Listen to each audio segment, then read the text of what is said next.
disposable as all the rage. The world is a road works with a drama for your truck, stopping you from getting that new bad smell. Well, hello, how could it be? I'm just playing out my part in this hypocrisy. I know, it don't make sense. Well, vacuum rap and FedEx my ignorance. Everybody's out to get you and you're acting like it's strange. Cause being human's so peculiar, we're too scared to make a change. Shakara!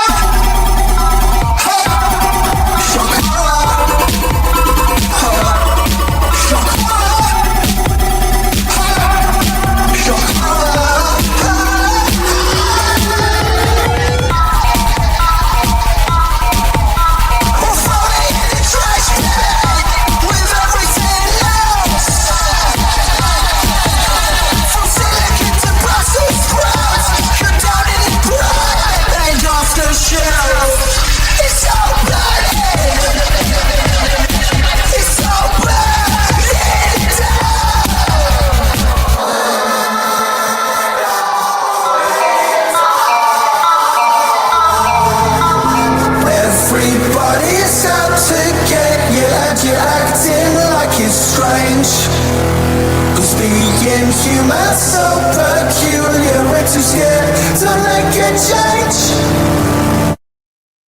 Shakara, ha, Shakara, ha, Shakara, ha, Shakara, ha,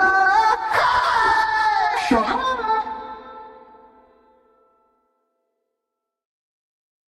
And we are live from 1 meter outside of the splash zone in central South Carolina, surrounding the perimeter of the Lindsey Graham Memorial Orgy. This is Library of Mass Destruction. You know, I have lived in Columbia, South Carolina before, and this is one of these times where, and I was telling Cap about this beforehand, now that all the principal characters are dead, or dying. And with special thanks to Randall Shirker, who says, another week, another coal out. Also, R.I.P. Bozo Graham, you war vulture. Enjoy the Lord's perfect justice. Well, speaking of coal outs, I'm here to tell you Lindsey Graham is in heaven.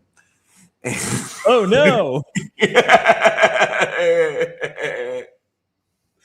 Because there is something so totally beautiful about so beautiful and traditionally American about a senator from South Carolina who is willing to absolutely go to the ground for openly go to the ground for no personal gain, entirely for a love of the vilest causes in world history. This is a tradition that started with the admission, with the demand that the Constitution not only protects slavery, but in fact the slave trade. This is true when amazing. This is true when John C. Calhoun and Henry Clay demanded that we invade Canada and Spanish Florida and everywhere at one time and got Washington, D.C. burned to the ground.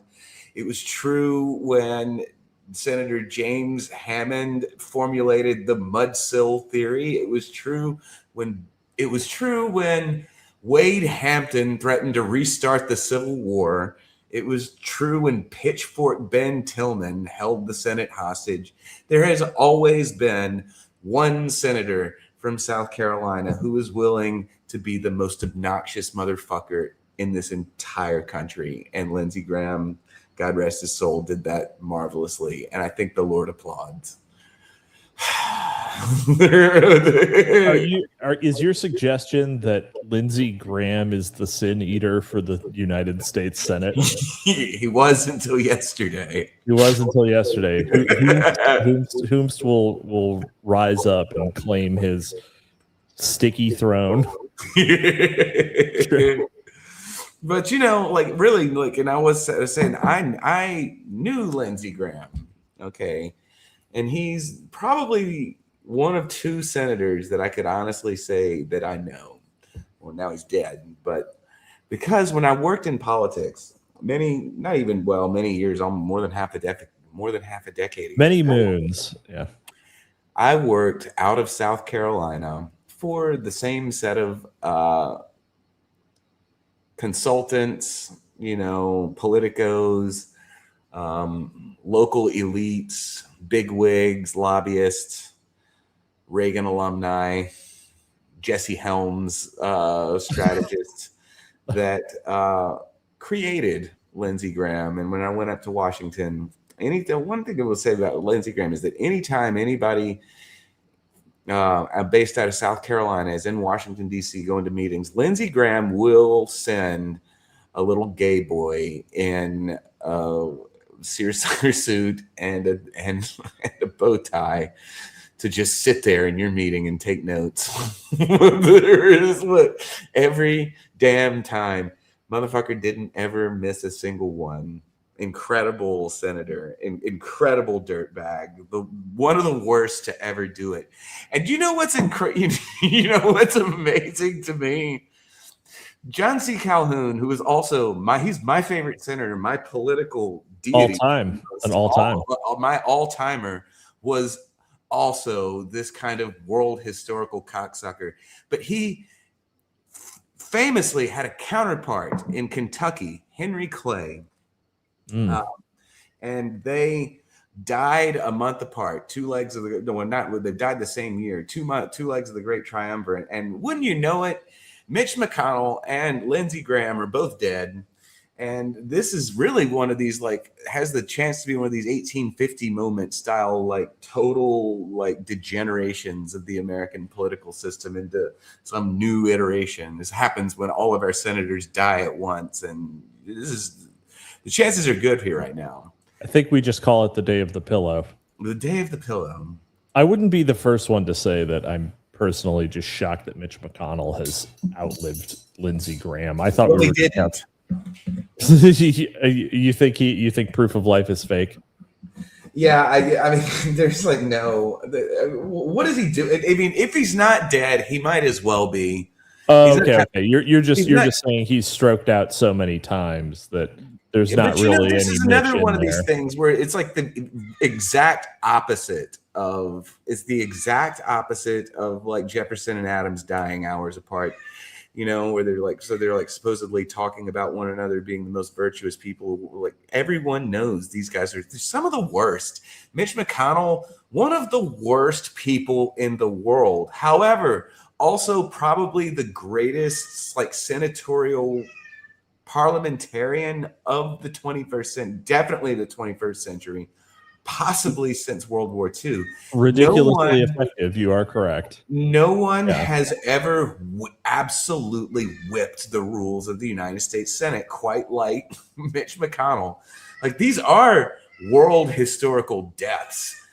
There's something cruelly ironic about that pussy in the background absolutely screaming while you talk about the deceased Graham and the brain deceased. That's where my life is at. I'm on a podcast on a totally unrelated topic, ranting about Lindsey Graham, and my cat's screaming in the background. That's right. So,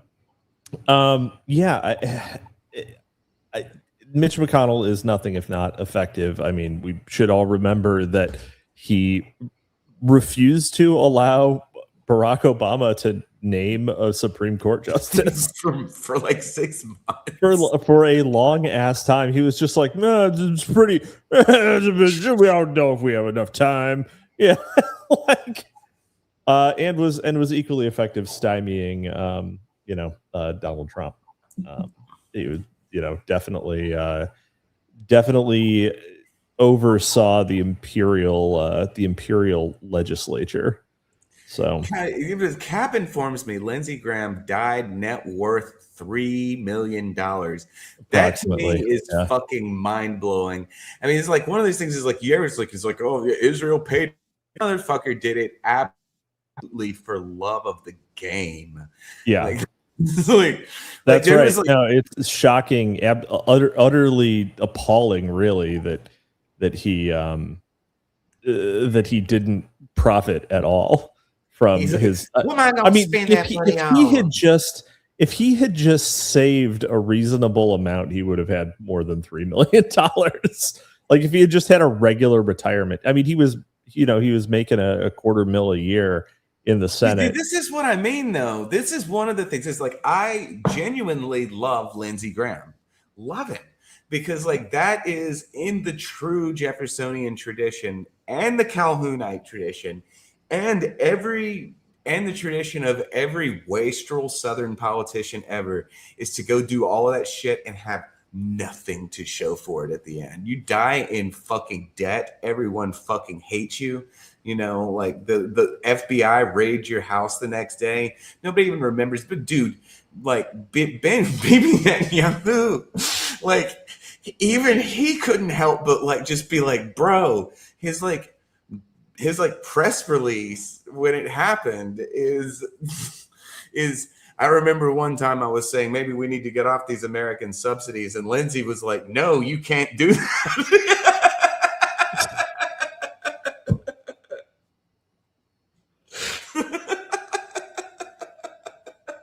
Yeah, that's right. Sorry. We have the tasteful thickness in the chat saying if we can't lift 315, you shouldn't be talking right-wing shit. Okay, 3 plates what? 3 plates of what? What lift? What lift for 3 plates? Yeah.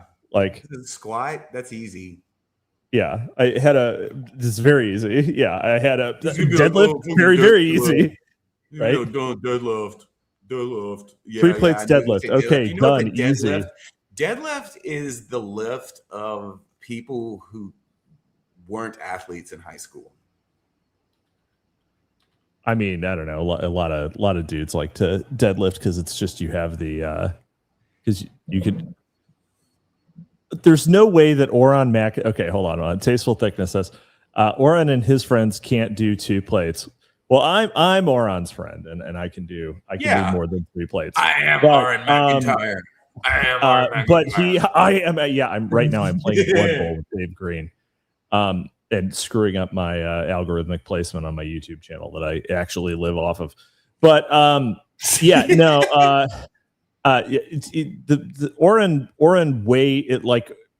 Oron should definitely be able to do 2 plates because Oron weighs 2 plates easy, and so should be able to double what it takes to stand up. Like I'm sure he can, but yeah, no, the 3-plate hang clean, yeah. No, all the way power. You just got to do the power clean. You got to do both. You got to do both. You got to do both actions. Yeah. Anyway, I never did the Olympic lifts. I only did powerlifting. Yeah. Well, okay, but the powerlifting. That's power clean is the third one. So that's what I did too. I never competed. I was like 185, and I was lifting like 1,200 combined total. So like that was my, and that's 1 rep max, but which is not competitive, by the way, but is well over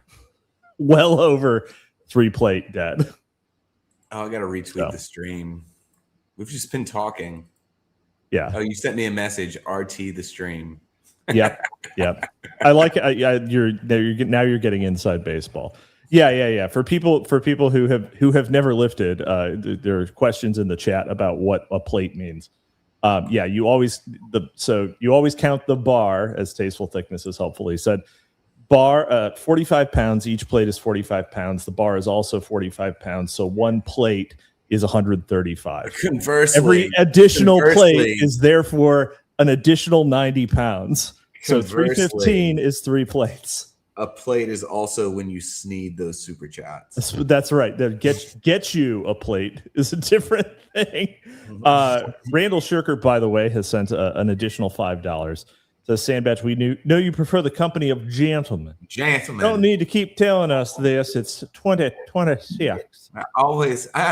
I I am always dependent on the kindness of strange gentlemen. Yeah. So the kind, yeah, right. In any case, yeah, this is. I agree. I agree that every man should be lifting. So, yeah. I mean, hey, you know what? Also, fair enough. Fair enough. If you need to, if you need to, like, if you have Randall Shirker says, I do standing lifts because I have old injuries. I'd rather not fuck up my body more than it already is. Hey, German volume training, just low weight, incredibly high reps. It's also effective at building strength, and that should prevent future injuries. But this is not the Cap reads you Mark Ripito. This is Cap reads you Mass Control by James Keith. Yep. And Dr. we are Cameron's Chamber of Horrors, it looks like. That's right. So we're on chapter 9, Dr. Cameron's Chamber of Horrors. This is a really short one. Yeah. In an effort to escape problems having to do with jurisdiction, much CIA experimentation during the MK Ultra era was conducted in Canada and in other foreign countries. Early funding of Canadian experimentation went to James Tyhurst, who in 1951 had been part of a committee providing oversight on projects Artichoke and Bluebird. Wait a second. What? I've never heard of this Tyhurst character. We need to hear. Well, I mean, yeah, we've actually never dealt with Canadians before. The only Canadian I know is an Italian, is a portly Italian who one leg pistol squats 315 every time he takes a step. So The first Google result on James Tyhurst is an Amazon book called Abuse of Trust: The Career of James Tyhurst. That's amazing. You know what? I'm still upset. That there is no there's not even like a schlocky biography on Jolly on West. Dude, after the Lindsey Graham book, I'll do it, but y'all got to start stealing super chats, or somebody needs to get me a real book deal. Yeah, well, you know plenty of people who run publishing houses, and instead of talking to one of them when you published your book, you started your own.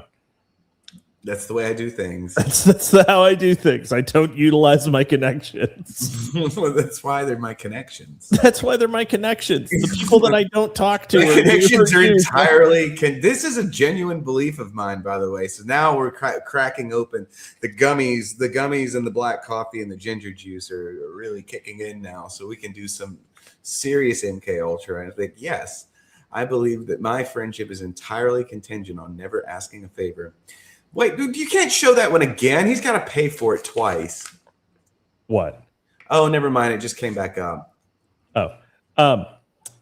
Randall Shirker says, literally, we'll walk up to Miss Painting, Wendy Painting PhD, to you, sir, and ask her, how much do I got to pay you to get it done when I'm a rich fuck?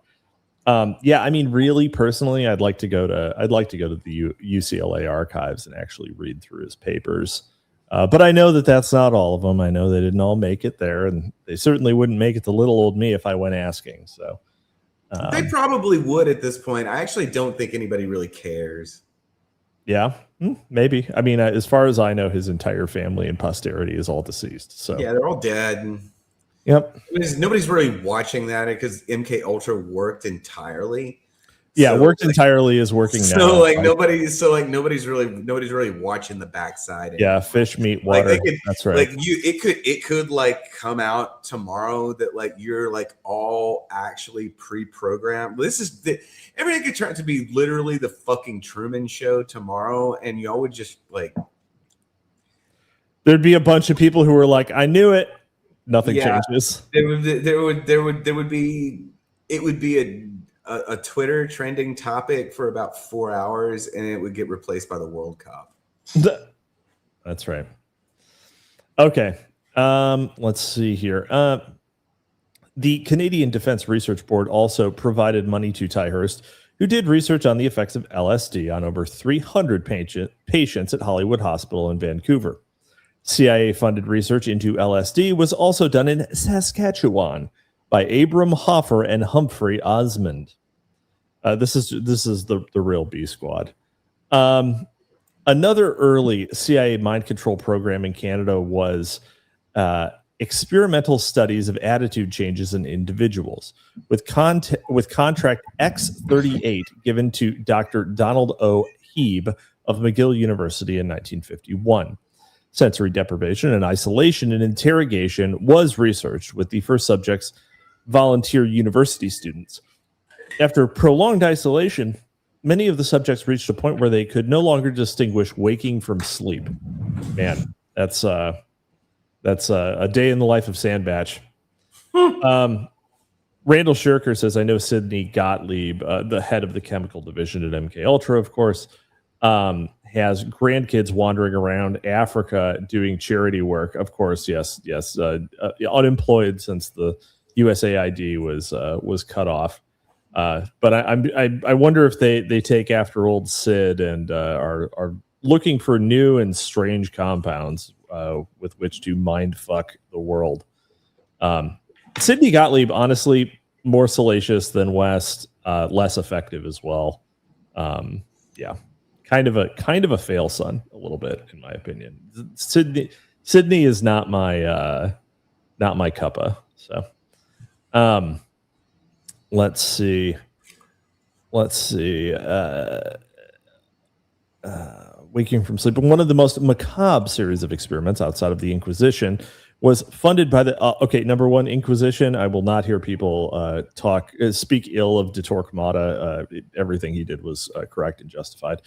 Was funded by the CIA and conducted by Dr. Donald Ewan Cameron, with funds also coming from the Canadian government, the Rockefeller Foundation, and the Gersticker Foundation. Cameron had studied at the Royal Mental Hospital in Glasgow, Scotland, under the tutelage of eugenicist Sir David Henderson. He later took over the psychiatric division of the Allen Memorial Institute at McGill University in Montreal, which had been founded with what? It's a pretty big one. Yeah, which had been founded with Rockefeller monies. CIA Director Alan Dulles called Allen Memorial a good source for human guinea pigs. The ever-based Dulles. During the 1950s, Cameron was anything but a rogue researcher.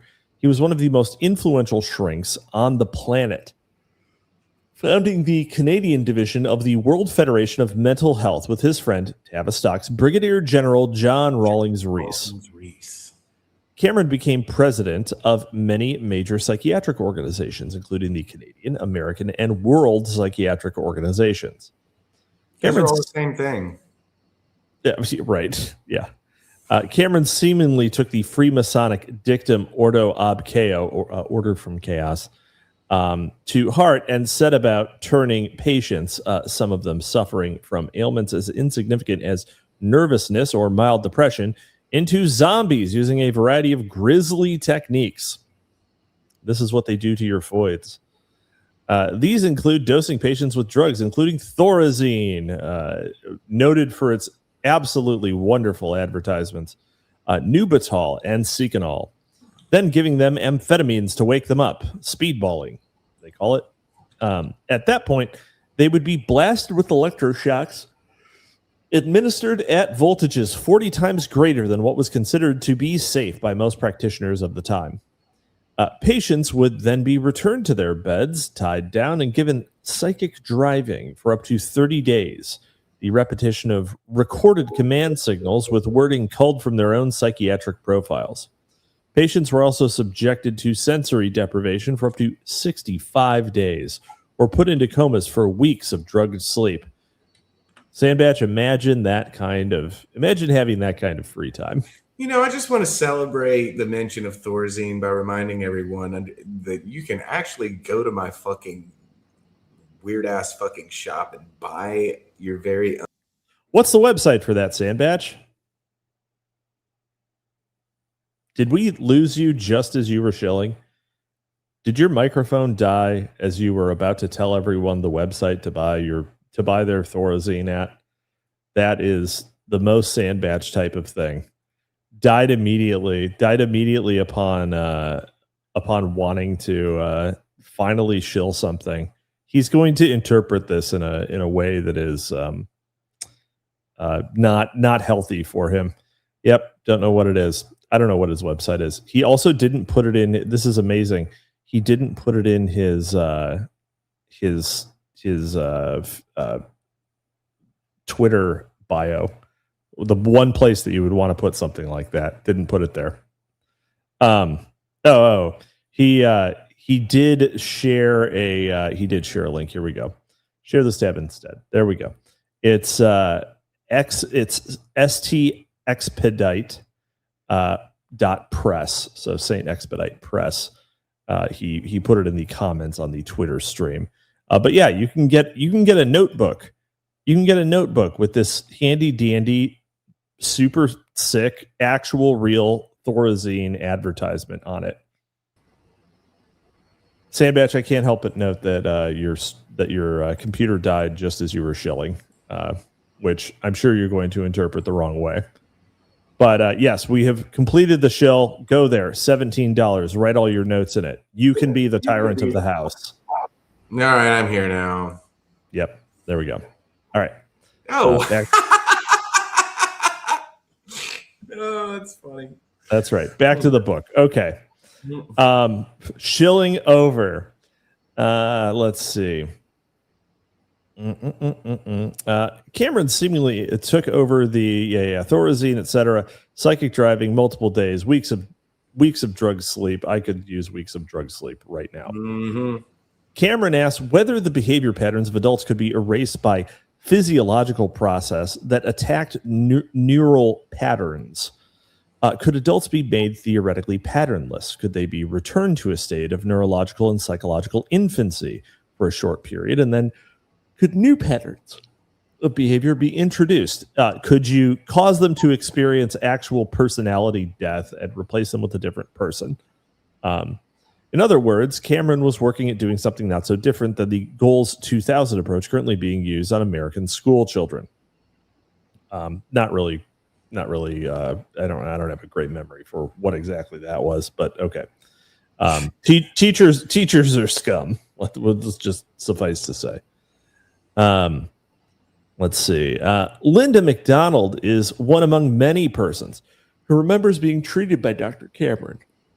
Her experience was described by Dr. Colin Ross in a lecture given to the 9th Annual Western Clinical Conference on Trauma and Dissociation in April of 1996. She was 27 years old when she went to McGill University to be treated for a relatively minor postpartum depression. She turned 26 during her hospitalization from March to early September 1963. During the course of her hospitalization, she received 102 ECT treatments, which is electroconvulsive therapy, using the Page-Russell technique, in which the button is pushed 6 times per treatment instead of 1 time. Let's just do it more. That's great to get you to have your psychological treatment. Like, you just get a treatment named after you, and all it is what if we press the button more? Like, psychiatry is not. This kind of psychiatry is not science. It's something different and even gayer. Let's see. She also received about 80 days of barbiturate and neuroleptic-induced sleep during the course of her hospitalization. Now, I have not only her testimony, I have also the actual medical record with all the nursing notes documenting this and you and Cameron's signature on the chart. So this is not rumor or patient distortion. This is the actual record. This is work that has been settled out of court by the CIA. She comes in a normal, somewhat depressed person. She gets regressed back to incontinent of urine, incontinent of feces, totally disoriented, unable to state her own name, year, where she is, recognize her children, recognize her husband. She gradually comes out of this. At the time of discharge, she is sent home to live with her husband and children, resume normal sexual relations with her husband. She doesn't know how to drive a car, read, cook, or use a toilet. In every sense, a modern woman. Now, not only does she not know exactly what sex is all about, she's not exactly sure who her husband is. She doesn't know what the concept of a husband is. She neuropsychologically pulls out of this over months, and several months down the road, she's at the point where a full-time homemaker has taught her how to scramble eggs. She was a fully competent housewife and mother before this. When her children go out to play in the street, she is unable to remember 30 seconds later where they are. So she puts a map of the neighborhood up on the wall and puts pins in the map to keep track of where the kids are playing.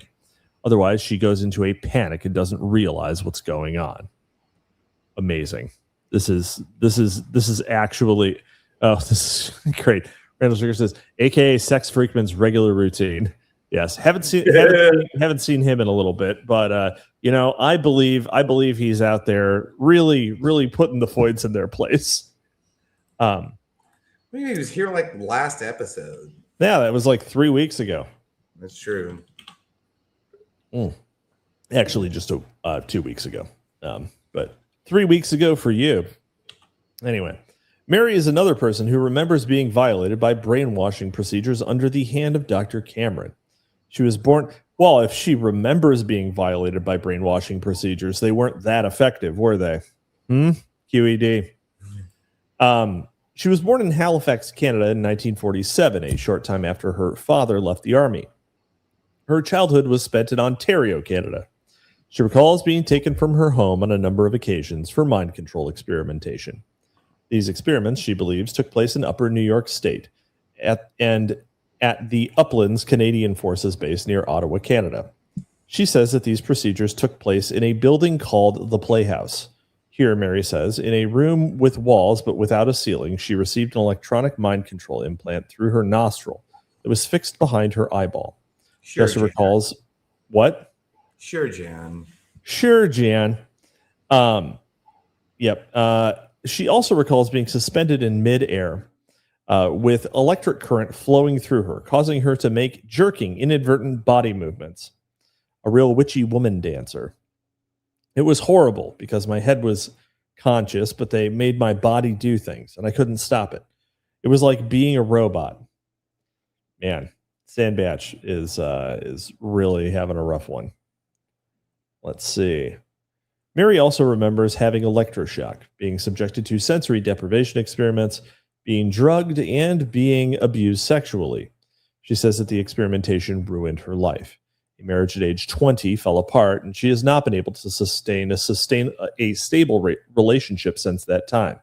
In 1986, she suffered a complete nervous breakdown. Standard boomer. Sorry.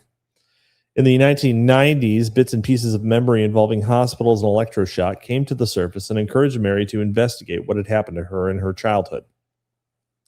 She went to the local library and checked out a book about the MKUltra experiments that included pictures of you and Cameron.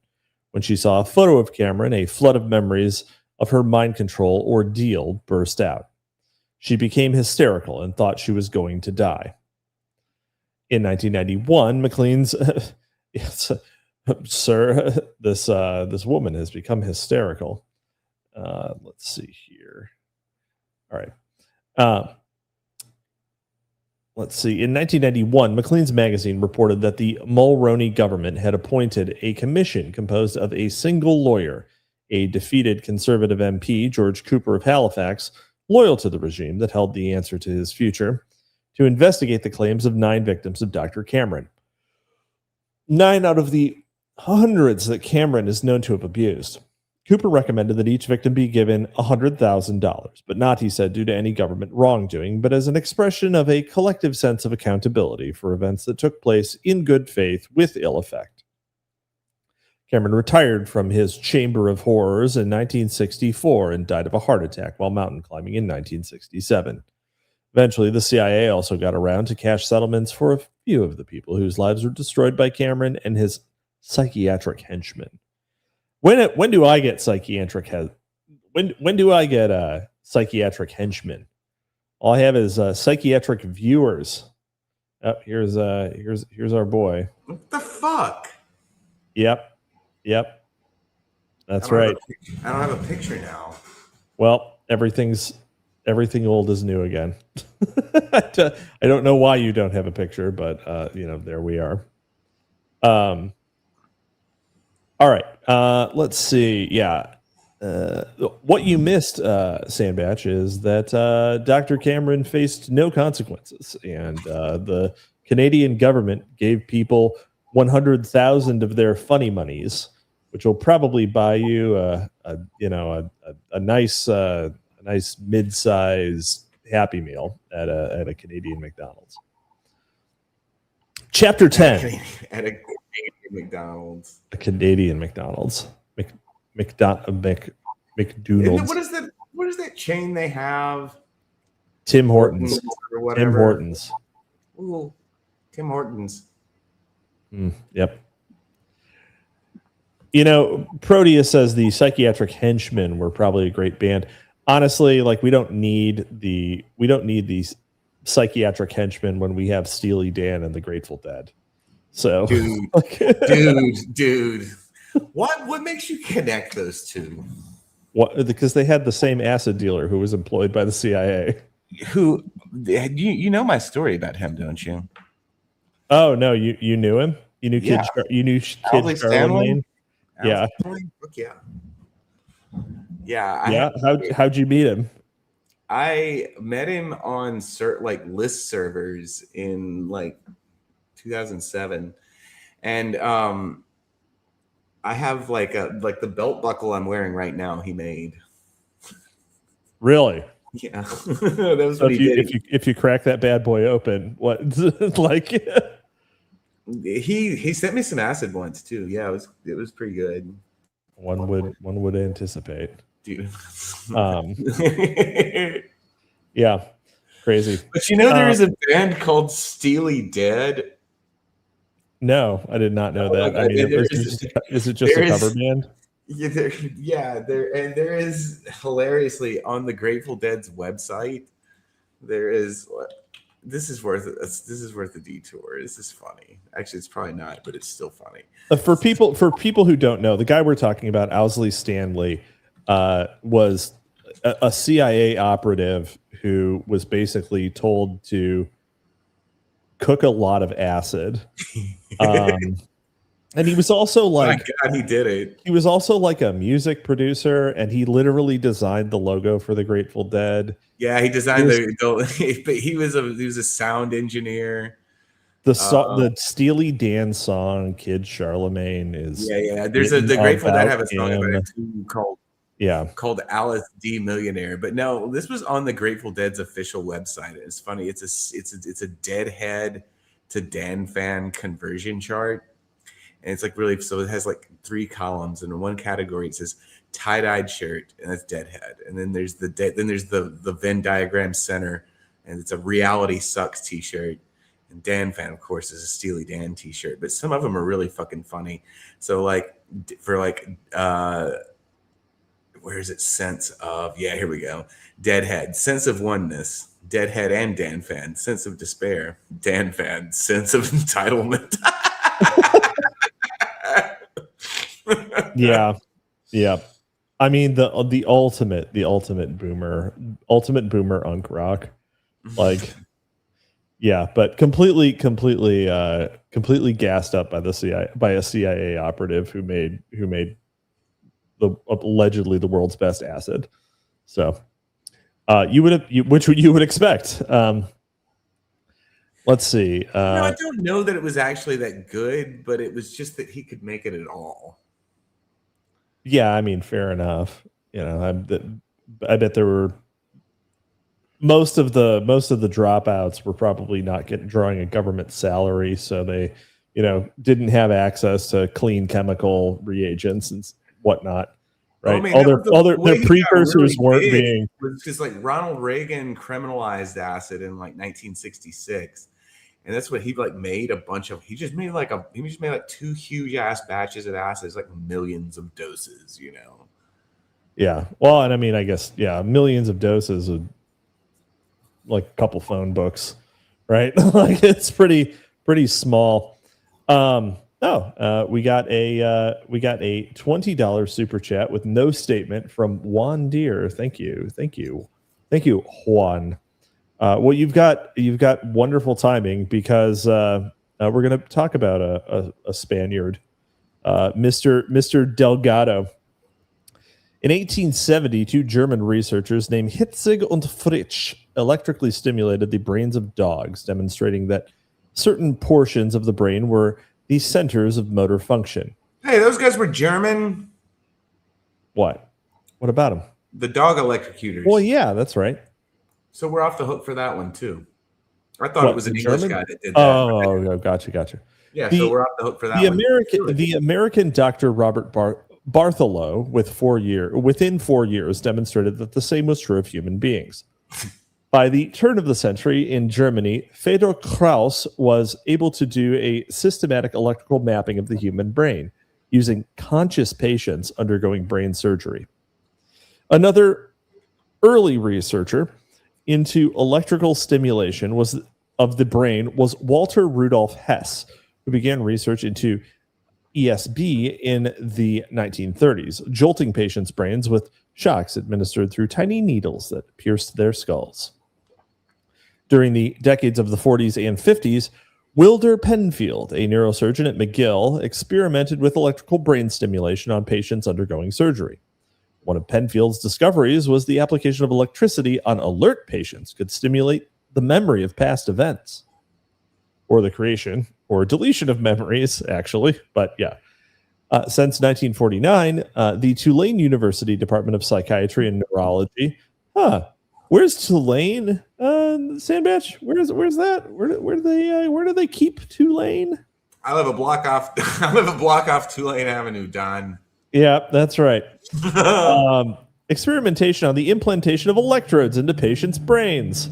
According to one of their staff-generated reports, by implantation of electrodes into various predetermined specific brain sites of patients capable of reporting thought and feelings, we have been able to make invaluable long-term discoveries. Do you like the qualification of patients capable of reporting thoughts and feelings? Well, he didn't, because he's gone again. God bless him. Yeah. Other early researchers into direct brain stimulation were Robert G. You feeling good now? You back? You gonna stay with us? Am I here? You are. That's right. Let's see. Other early researchers into brain stimulation were Robert G. Heath of Tulane University School of Medicine and his associate, Dr. Russell Monroe. Beginning in 1950, with funding from the CIA and the military, among other sources, they implanted as many as 125 electrodes into subjects' brains, and also experimented by injecting a wide variety of drugs directly into the brain tissue through small tubes. These drugs included LSD, psilocybin, and mescaline.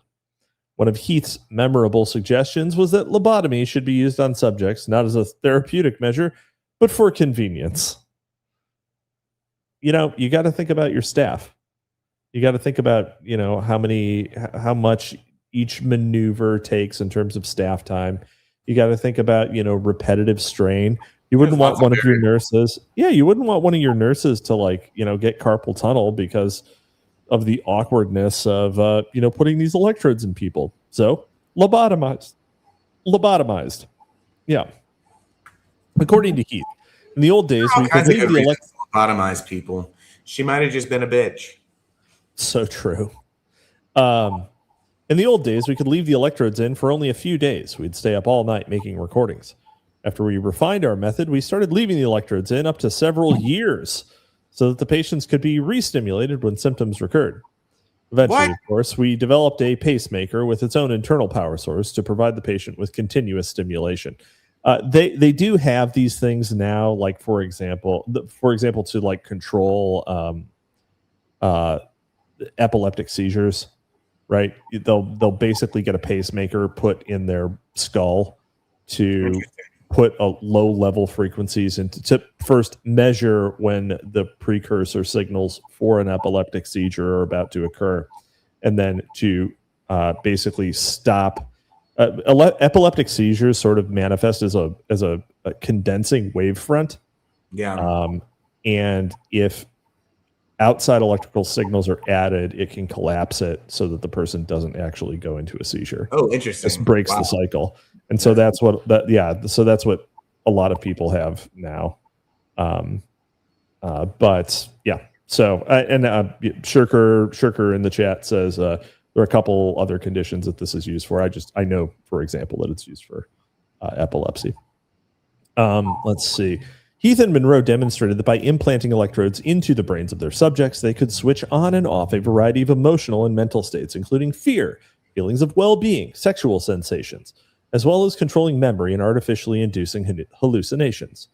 These feelings and thoughts, selectively chosen by those wielding the electric push button, could in Pavlovian fashion be used for reward and punishment. In one experiment performed by Heath, utilized subject B19, a young male homosexual. Heath said, and that young man's name was Lindsey Graham. Heath set about treating the man's homosexuality by inserting electrodes into his brain, including in the septum, a cerebral pleasure center. When Heath would activate the electrodes, the man would experience something akin to a slow burn orgasm. The man was shown heterosexual pornography while electricity was channeled through the electrodes in an effort to rearrange his pleasure orientations and switch his sexual interests from men to women. Eventually, the man was given his own control box, which during one 3-hour period, he used 1,500 times for self-stimulation. Of course he fucking did. A 20-year-old female prostitute was brought to Tulane University, and the man's brainwaves were studied while he engaged in sex with her. Man, what a life, huh? Was this all still in Canada? No, this is Tulane. Fuck. Yeah, man, just beyond the campus barricades. You know that account Chicory on Twitter? Some of y'all might know that account. I don't, but I prefer my coffee unmolested. You know, I'm drinking Chicory coffee right now. Of course you fucking are. You're in New Orleans. Yeah, there's an account, and he's a friend of mine, but he's also batshit crazy, and he's a schizophrenic. Wow, you don't say. What? This is a 1-to-1 ratio. And we're about the same age, and he alleges, and I know a number of people, because of course I know people on that side of town, you know, and I know several people about my age who have serious psychiatric experimentation stories from when we were younger. Yeah. Like, for real. How do you know the psychiatric experimentation stories weren't implanted in their brains? You know, later on. I don't know. Through psychiatric experimentation. I'm just saying. I mean, it's well known that Tulane is one of those places where they do shit. Yeah, I mean, clearly. I think I've told the story about the monkey lab, hadn't I? That no. Oh, I'm almost sure I have, about the monkey cancer lab in Tulane. You know who Theo Vaughn talks about it. Oh, interesting. Yeah, I don't really listen to Theo Vaughn. Yeah. Well, he sounds a little retarded. Well, you know, fuck you. He does sound a little retarded. No, there's a monkey lab. Tulane has a rhesus monkey lab over on the North Shore, and they're well known for having, you know, they're just always doing they're monkeying around, doing stuff, you know. Okay. Now I believe you. I just don't know. Yeah, I believe you. I just don't know. There's a great book on it called Dr. Mary's Monkeys. Dr. Mary's Monkeys. Okay. I'll add it to the list. Let's see. All right. So they gave in New Orleans, they buy 20-year-old female prostitutes for gay boys. That's what they do at Tulane. That's exactly what they do at Tulane. In 1976, Heath had come up with the cerebral pacemaker, designed to electrically stimulate the brain through an array of tiny electrodes inserted at the back of the head. Wait, is this Alton Ochsner? No, it's Heath. Huh. Yeah. So, designed to electrically stimulate the brain through an array of tiny electrodes inserted at the back of the head under the skull on the cerebellum. Although early versions of the pacemaker included a battery pack that the patient would carry in his pocket or on his belt, later versions would be implanted in the patient's abdomen. They just get like a whole ass wiring harness installed in you. Heath was far from the only person thinking about using implants for control. In 1956, Curtis Schaefer, working as an electrical engineer for Norden Kite, offered the following prescription at the National Electronics Conference in Chicago. Schaefer said the ultimate achievement of biocontrol may be man himself. The controlled subjects would never be permitted to think as individuals. A few months after birth, a surgeon would equip each child with a socket mounted under the scalp and electrodes reaching selected areas of the brain tissue. The subject's sensory perceptions and muscular activity could be either modified or completely controlled by bioelectric signals radiating from state-controlled transmitters. This is the plot to Ghost in the Shell standalone complex. Intelligence agencies have long been interested in the possibilities of direct brain electrical stimulation. A report on the CIA's MKUltra Sub-Project 94, issued in October 1960, said initial biological work on techniques and brain locations essential to providing conditioning and control of animals has been completed. The feasibility of remote control of activities in several species of animals has been demonstrated. The present investigations are directed towards improvement of techniques. Nigga just cites that. He just drops that and then doesn't cite it. That's pretty sick. It's pretty sick with it. Where's the footnote, bro? Where's the footnote on that one? It's probably. I'm going to say it's probably the prior footnote. You're We'll see. supposed to say ibid. Yeah, ibid. Right. Ibida. A CIA research staff memorandum for the deputy director of the agency from April 21st, 1961 stated, "At present time, we feel that we are close to having debugged a prototype system whereby dogs can be guided along specific courses through land areas out of sight and sometimes at distance of the operator." I'm going to break some bad news for you, bud. Dogs can do that without any implants. Dogs are real good at that, actually. Using this technology, dogs have been taught to fetch the newspaper. Using technology, we can use dogs as intelligence gathering operatives. It brings you the newspaper. Literally the oldest trick in the book. Yes. Further funding is required to, in addition to its possible practical value in operations, this phenomenon is a very useful research tool in the area of the behavioral sciences. Dr. Deleted an original document is taking appropriate action to exploit Dr. Redacted. I know that guy. Exploit our knowledge in this area and provide adequate background for the development of future agency applications in the general areas of influencing human behavior, indirect assessment, and interrogation aids. That's one of those really classic understatements that I love about papers in this era. Yeah. They did not overpromise. Wow, influencing human behavior and interrogation aids. Interesting. Yeah. The Spaniard, Dr. Jose Manuel Rodriguez Delgado, you've been waiting for him, who studied medicine and taught physiology in Madrid, casts a long shadow in early CIA mind control research. Delgado was the man who perfected the Stiboceiver, a tiny electronic device that is implanted into the brains of humans and animals and is used to transmit electrical impulses directly to the brain. We lost Sandbatch again, and I'm convinced it's Tulane's work. Delgado came to the United States in 1950 to work at Yale University, where he was to remain for more than 20 years. He was financed by a number of agencies, including the Office of Naval Intelligence, which was used to channel CIA funds. The Office of Naval Intelligence, of course, is notable for having also been located in New Orleans. But unlike many of the researchers at the edge of behavioral control who seek anonymity, we are familiar with a good deal of Delgado's early research because he authored a book on the subject, Physical Control of the Mind Toward a Psycho-Civilized Society.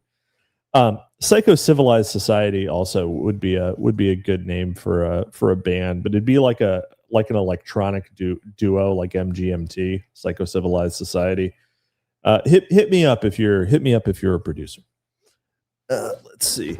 In 1967, a medical report titled "Man's Intervention in Intracerebral Functions." Delgado rhapsodized about how he had started to influence the physiological basis of the mind. And scientific investigation has established the principles that we can experiment with intracerebral mechanisms responsible for the onset, development, and maintenance of specific behavioral and mental functions. The greatest challenge, however, is the possibility that we might substitute, at least in part, human intelligence for natural choices in man's design of man's highest quality, mental functions. Sandbatch, are you alive? It appears that you're muted if you are attempting to speak. Okay, cool. How could you tell I was attempting to speak if I was muted? Were you attempting to speak? Yes. I could just tell. Okay. Yeah, there's not actually a readout that would give me any of that information. No. I just know the cadence with which you would prefer to hop on in. So, let's see. In the same monograph, Delgado said that he had invented several types of brain implants. One type was the radio stimulator that provided jolts of electricity to the brain that were controlled by radio. Technically speaking, that's how all radios operate. It's just that they get first you hear the signal before it becomes electricity. I'm really certain. What is this guy's name? Jose Manuel Rodriguez. Jose Manuel Rodriguez Delgado. I have a feeling I'm going to have to do a big double here. What do you mean? Jose Manuel Rodriguez. I have a first edition of Physical Control of the Mind that I have not read yet. Because Wendy Painting goes into Delgado in Aberration, the Heartland of the Real, especially when she talks about the film Bug, which you should all go out and watch. Great film. But it's about having bugs implanted in your brain. Well, teeth in that instance. Let's see here. Program stimulators were another type of brain implant. Delgado said the advantage of a program stimulator. I'm getting Russian. I can't do it. I'm not gonna do an accent for this guy. Is that it is self-contained and does not depend on a radio link, and therefore the mobility of the subject is not limited, which is an important consideration in possible application of this unit for ambulatory therapy in humans. Another type of stimoceiver was the radio injector. The subjects of this type of stimoceiver are, according to Delgado, equipped with mutilated electrodes attached to fine tunings, forming assemblies called chemitrodes, which are permanently implanted into the brain. Administration of chemicals is performed with a specifically designed chemotrode pump, which measures 40 by 18 millimeters and weighs only 10 grams and consists of two lucite compartments separated by an elastic membrane. One side is filled with synthetic spinal fluid or any other solution to be injected, and the adjoining side is filled with a solution of hydrozoin. When a current is passed through the latter compartment, gas is released and the pressure pushes the drug to be injected through the chemotrode. In an interview, Delgado said that the brain is like an ocean through which, by relying on instrument guidance, we can navigate without visibility and reach a specific destination. Amazing. I love that. I love that for him. I also love that you could probably that thing's probably dangerously patented. Close to things that I believe. What do you mean? I'm sure that that implant should work. Like I'm not necessarily certain that we're getting really dude. What that implant should work. I'm just not sure that you would have the fine level of control. That's the problem with that's the problem with the chemical ones, right? You can implant a device in someone's head that makes them trip on command, but like, can you guide that? I don't know. I don't think so. Now, in an interview, Delgado said that the brain is what Delgado is specifically talking about when he says instrument guidance is locking the subject's head into a metal restraint attached to a metal arm that holds either a long hypodermic needle for chemical stimulation or a thin steel wire electrode that can be hooked up to dozens of other wires. Controls allow the vertical and lateral adjustment of the head until the needle or electrode is specifically targeted to a hole that has previously been drilled in the skull. The electrode is then thrust into the brain. I think what he is specifically talking about when he says instrument guidance is he is saying that any sort of implants in the brain can allow us to read and then write mental events into a person. I'm pretty sure that's what he means. He said it's like a boat, so instrument guidance, and sonar, radar, etc. Anyway. Although I'm sure that he used the head mount thing. Delgado soon came up with a new transdermal stimiceiver that communicates back reactions of the subject to the electrical or chemical stimuli.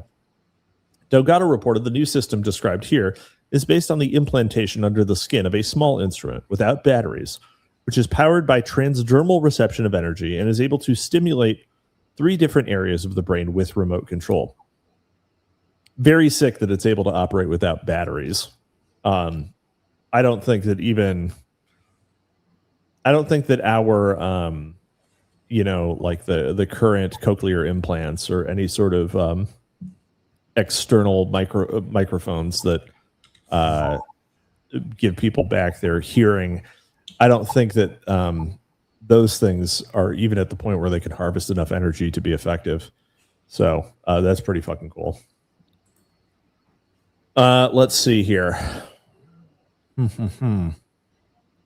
Dr. Colin Ross describes another experiment performed by Delgado. He describes a technical innovation in an 11-year-old boy who had brain electrodes implanted for non-therapeutic reasons. Okay. Previously, you had to have wires connecting the transmitter box directly to the electrode, terminals that were sticking through the skull. This 11-year-old boy, however, Jose Delgado had figured out how to have a remote transmitter without direct wire connection.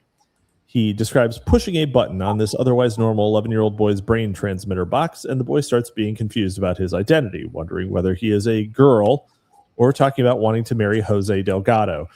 Delgado, why did you put the brain implants in the 11-year-old boy that makes him want to marry you and be a girl? He pushes another button, and this behavior stops. Well, that's a good button. It's good to have that button.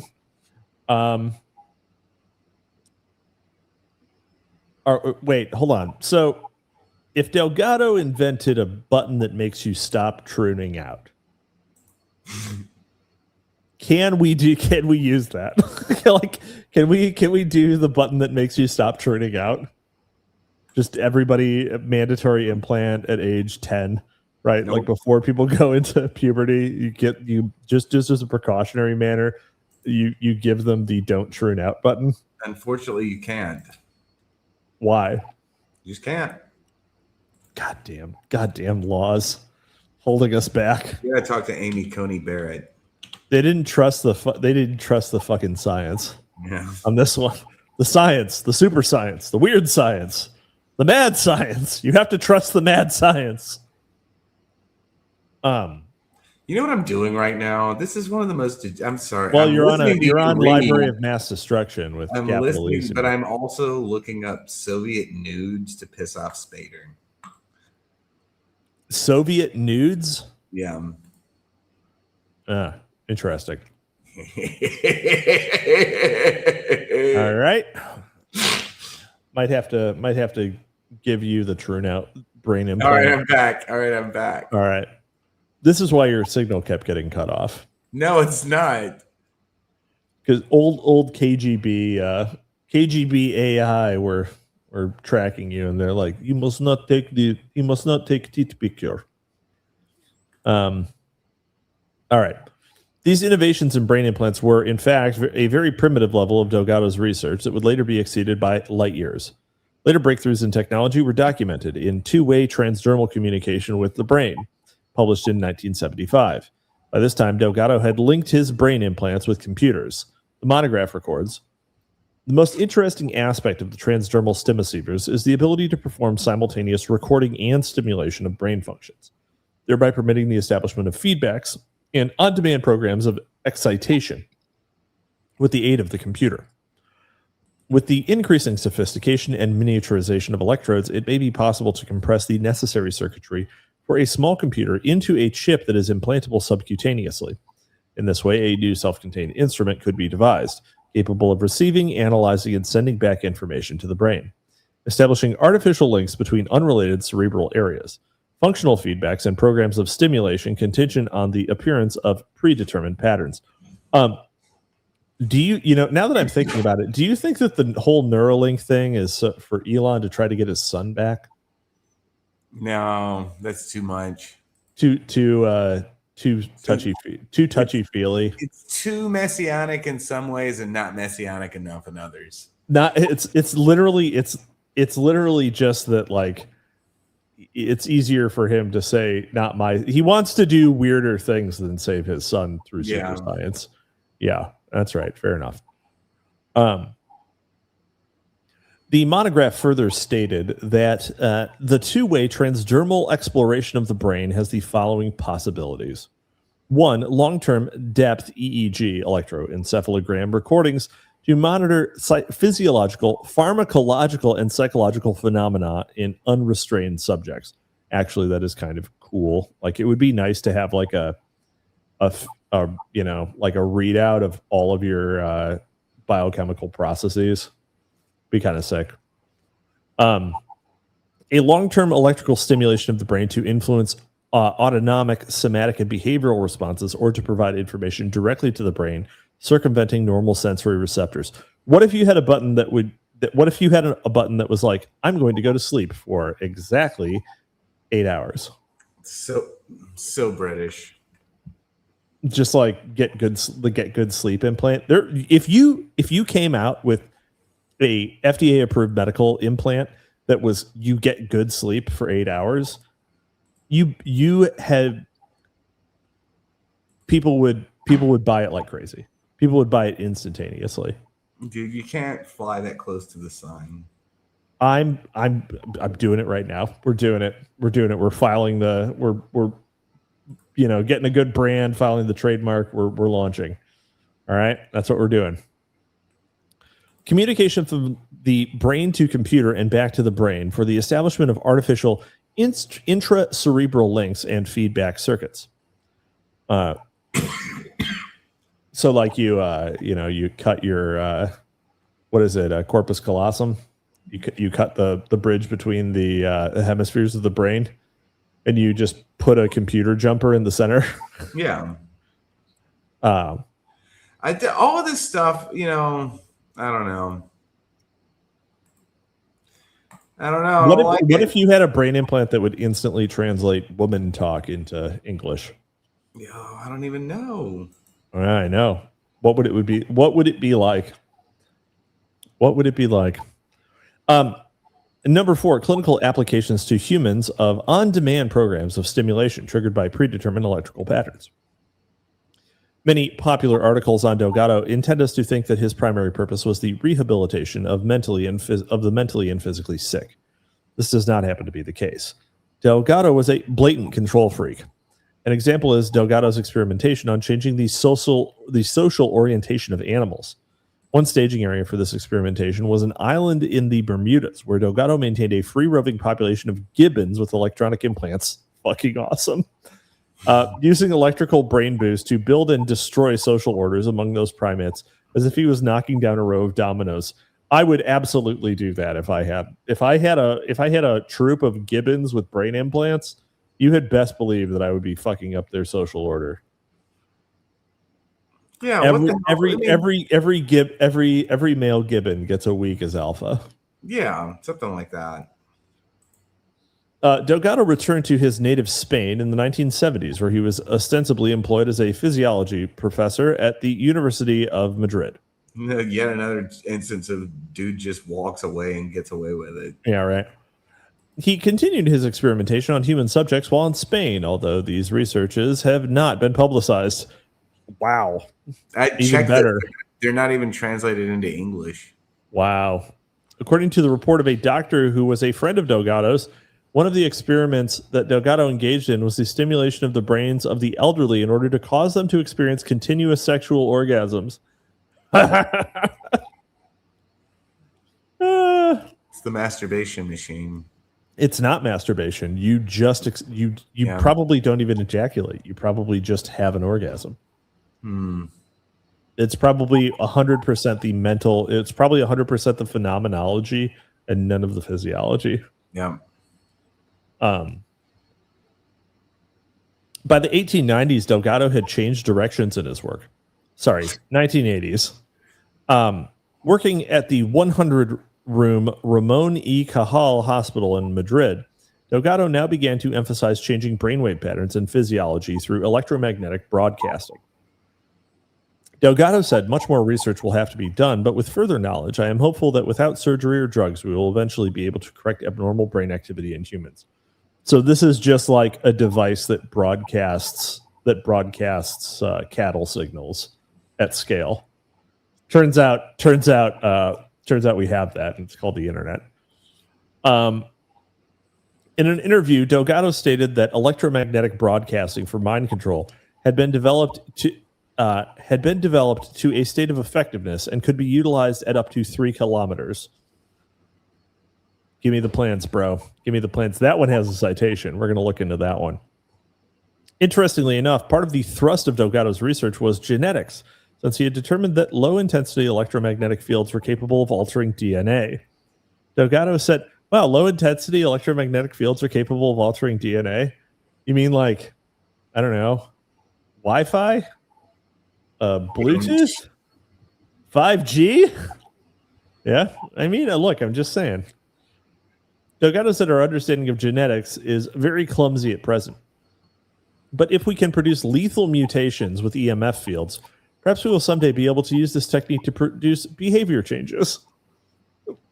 Or we can just, put the transmitter in the the undesirable part of town. Sandbatch was removed by an electromagnetic broadcaster, which is true. Summing up his philosophy, Delgado remarked, this new knowledge is so important that I think it should radically change the philosophy of our educational system, which believes in the sanctity of individuals, thinking that an individual exists at birth. This belief is not true, and this science is going to prove the fallacy of democracy. Oh, man, Sandbatch has to hear this one. All right. I'm right here. All right. You're back. I don't know what the fuck keeps happening. It's very weird. All right.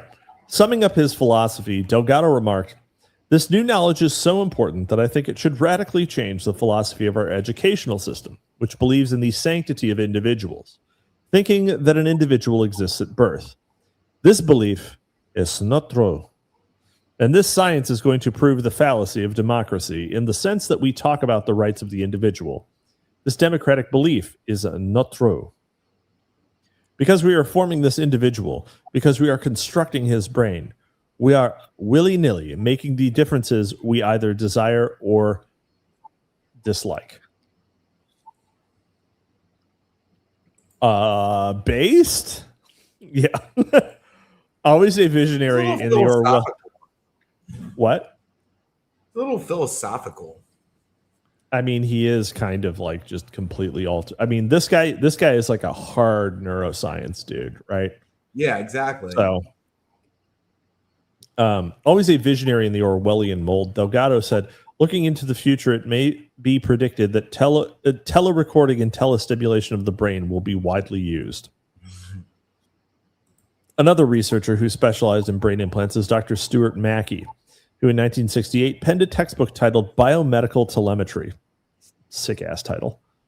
McKay reported, among the many telemetry instruments being used today are miniature radio transmitters that can be swallowed, carried externally, or surgically implanted in man or animal. They permit the simultaneous study of behavior and physiological functioning. The scope of observations is too broad to more than hint at a few examples.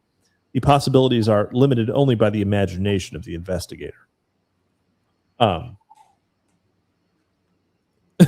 Proteus says, when you've been king of Gibbon Island for too long, you begin to get a bit philosophical.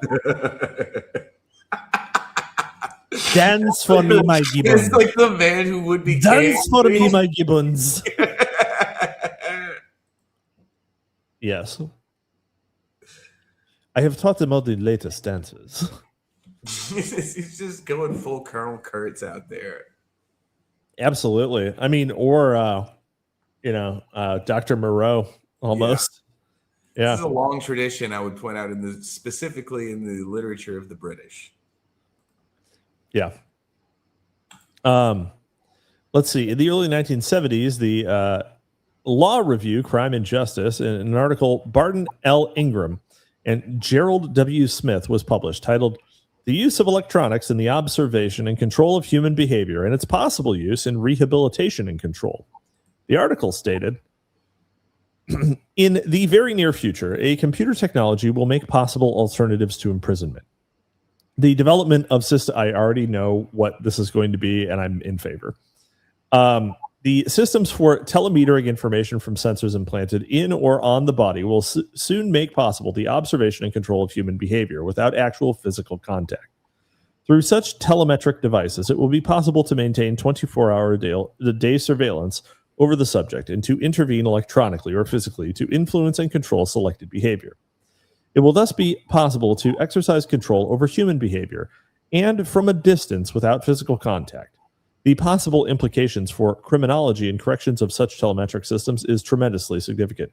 You realize that if it wasn't black people doing damn near 100% of the crimes in the United States, that every single criminal, 100%. I mean, it's the very overrepresented, very overrepresented. That was an Archie Bunker moment, right? Damn near 100%. Like, oh, that's a fucking strong statement right there.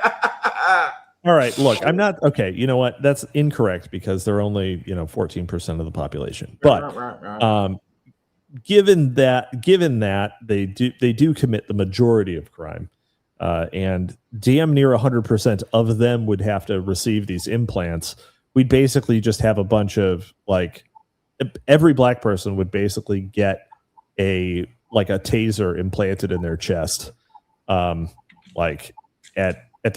age 13 or something. So, if it wasn't for the racial dynamics of the United States, we'd have these things. Just saying, we'd be putting them on criminals like the Scarlet Letter. Let's see. Son of Haster sends $5 and says, "Oh boy, time for my favorite white pill podcast." There are some real white pills. There are some real white pills in this one.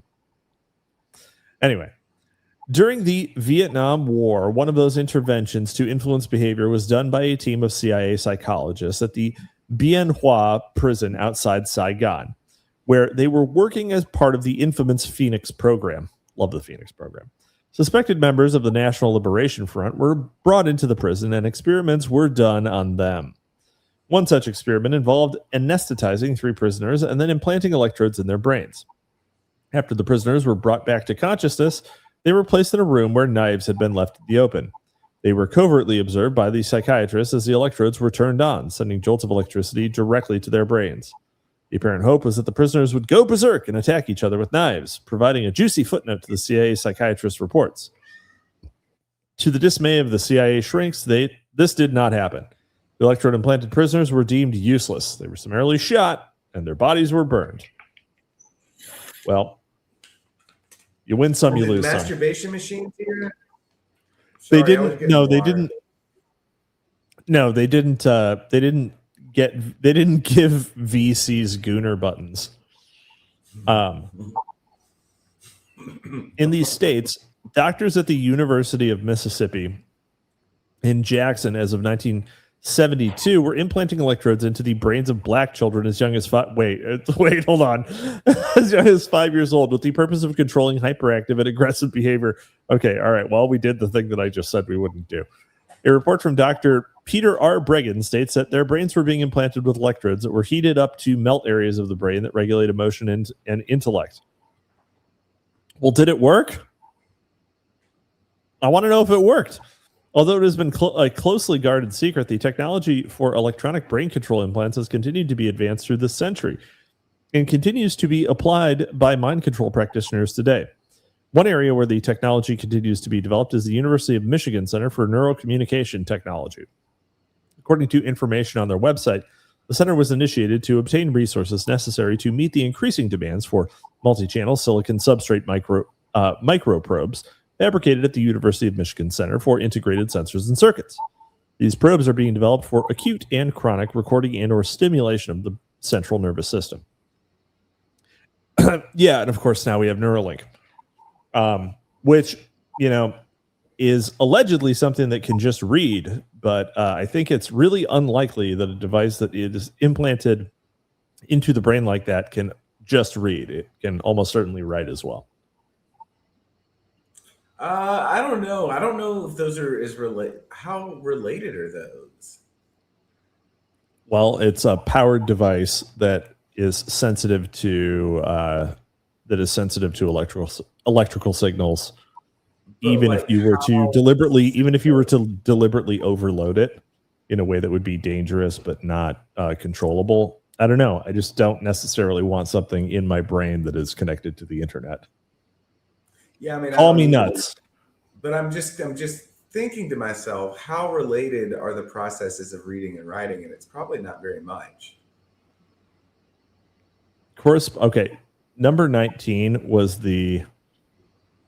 correspondence with the Spanish Nosman group, and that was where Delgado said electromagnetic broadcasting for mind control is developed and could be utilized at up to 3 kilometers. Damn.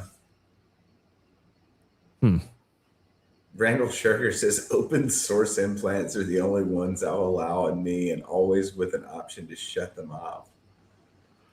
I mean, honestly, it's thought out. No, I have too, because you know what? Like, we got some shit for being nerds earlier, but nerds. Yeah, the sort of like cyberpunk aesthetic where you get random implants that let you do something, you get a robot arm or something like that. Yeah. The main issue, right, with the way that technology has developed is that the main issue is that, like, in the sort of like cyberpunk setting, all of these things are doing like onboard calculations. But the way that all of our like consumer electronics have been developed is that they're all server side. So you're sending signals elsewhere to do calculations. And I sure as shit do not want my fucking leg to get bricked by a firmware upgrade or be in any way, or in any way be like, Oh, that reminds me of an incredible tweet I saw today, by the way. I think it was that character Okra, who may be listening right now. He was like, I'm stuck in my boring 9 to 5 while Ukraine traverses the Metal Gear Solid 4 tech tree. Very true. Son of Haster says, "Give me Shadowrun before Cyberpunk." Yes, well, the magic will have to reawaken in the world. You're really splitting hairs down here now. Sons of Haster. Let's just point out. Oh no, dude! Shadowrun is totally different from Cyberpunk. I'm just saying that if you have a strong opinion about Shadowrun versus Cyberpunk, you're probably not going to do very well in whichever one we get. Oh man, yeah, that is actually pretty fair. Okay. Implants as a service is the true you have no freedom future. Yeah, that is very Randall Shirker. That is my whole house smells like curry. What? My whole house in what way was now just from that comment? Implant as a service, sir. Implant as a service, sir. Plug in and the Uber comes straight to you. Implant as a service. This is very weird. So let's see here. All right. Chapter 11. Turn on, tune in, become a robot. Along with CIA mind control programs, media manipulation, and Kinsey's sexual revolution in the 1950s and 60s, America was ripe for another ambitious operation. The restructuring of American society through the use of psychedelic drugs and mysticism. Oh, are we going to actually get into Owsley? Psychedelic drugs and mysticism. As illogical as it may seem at first glance, the LSD drugging of the world and accompanying injection of mystical religion fits neatly into the New World Order and eugenics, intention for population control and post-technological world. You heard it here first, folks. You heard it here first. Psychedelic MK Ultra shit is based in right wing. This is really the Sandbatch. This is the Sandbatch manifesto. So like, turn on, tune in, become a robot. Like, fuck yeah. Yeah. Do it. As illogical as it may seem at first glance, the LSD drugging of the world and an accompanying injection of mystical religion fits neatly into the New World Order, eugenics, and the intention for population control. Excuse me. Believing that the world is overpopulated. What?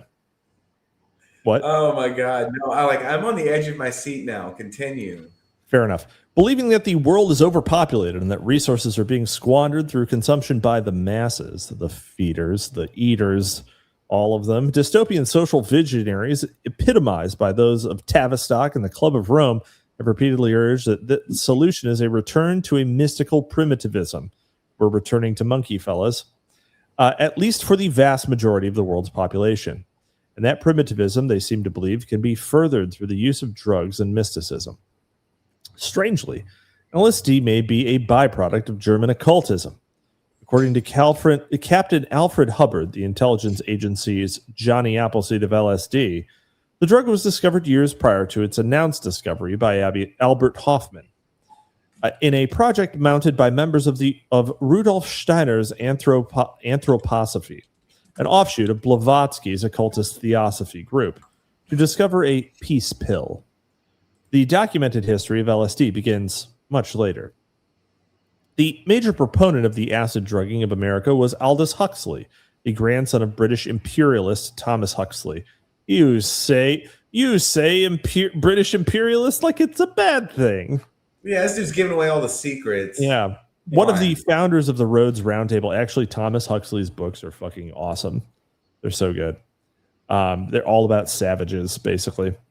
The materialist Thomas Huxley was referred to during his life as Darwin's bulldog for his efforts at suppressing opposition to Darwinism and his frank advocacy of genocide for the Australian Aborigine for eugenic purposes.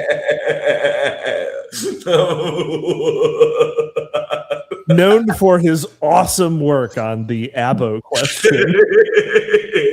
Dude. Yes.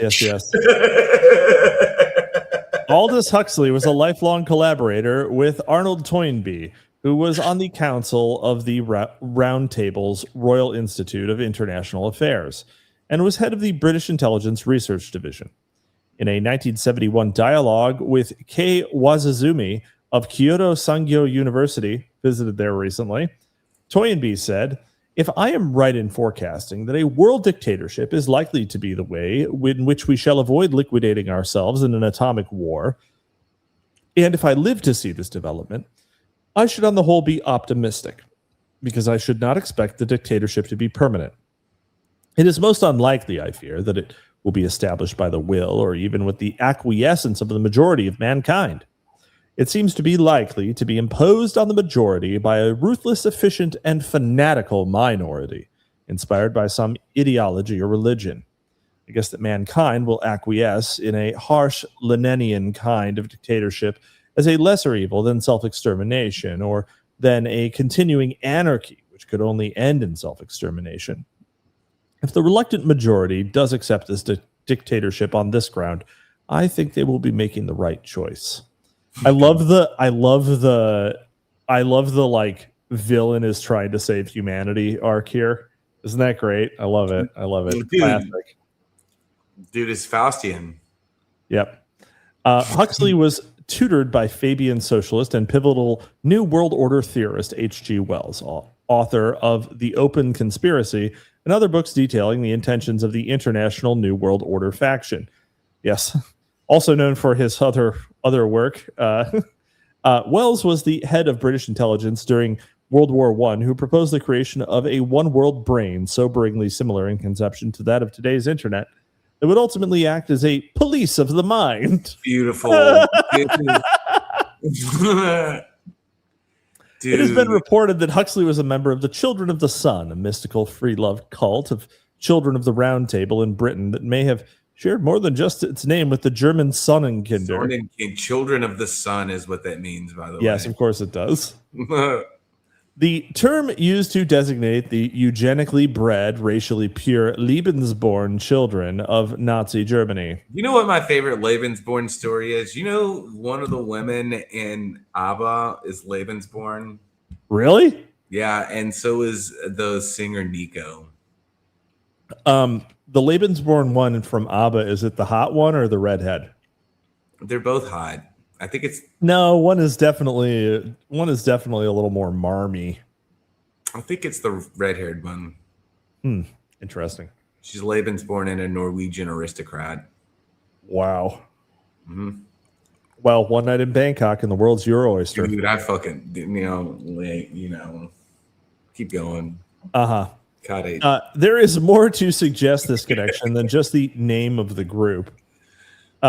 Members of the British Children of the Sun are reported to have included the fascist Sir Oswald Mosley-based British intelligence agent George Orwell and Guy Burgess. Burgess was one of the founders of the homosexual Freemasonry and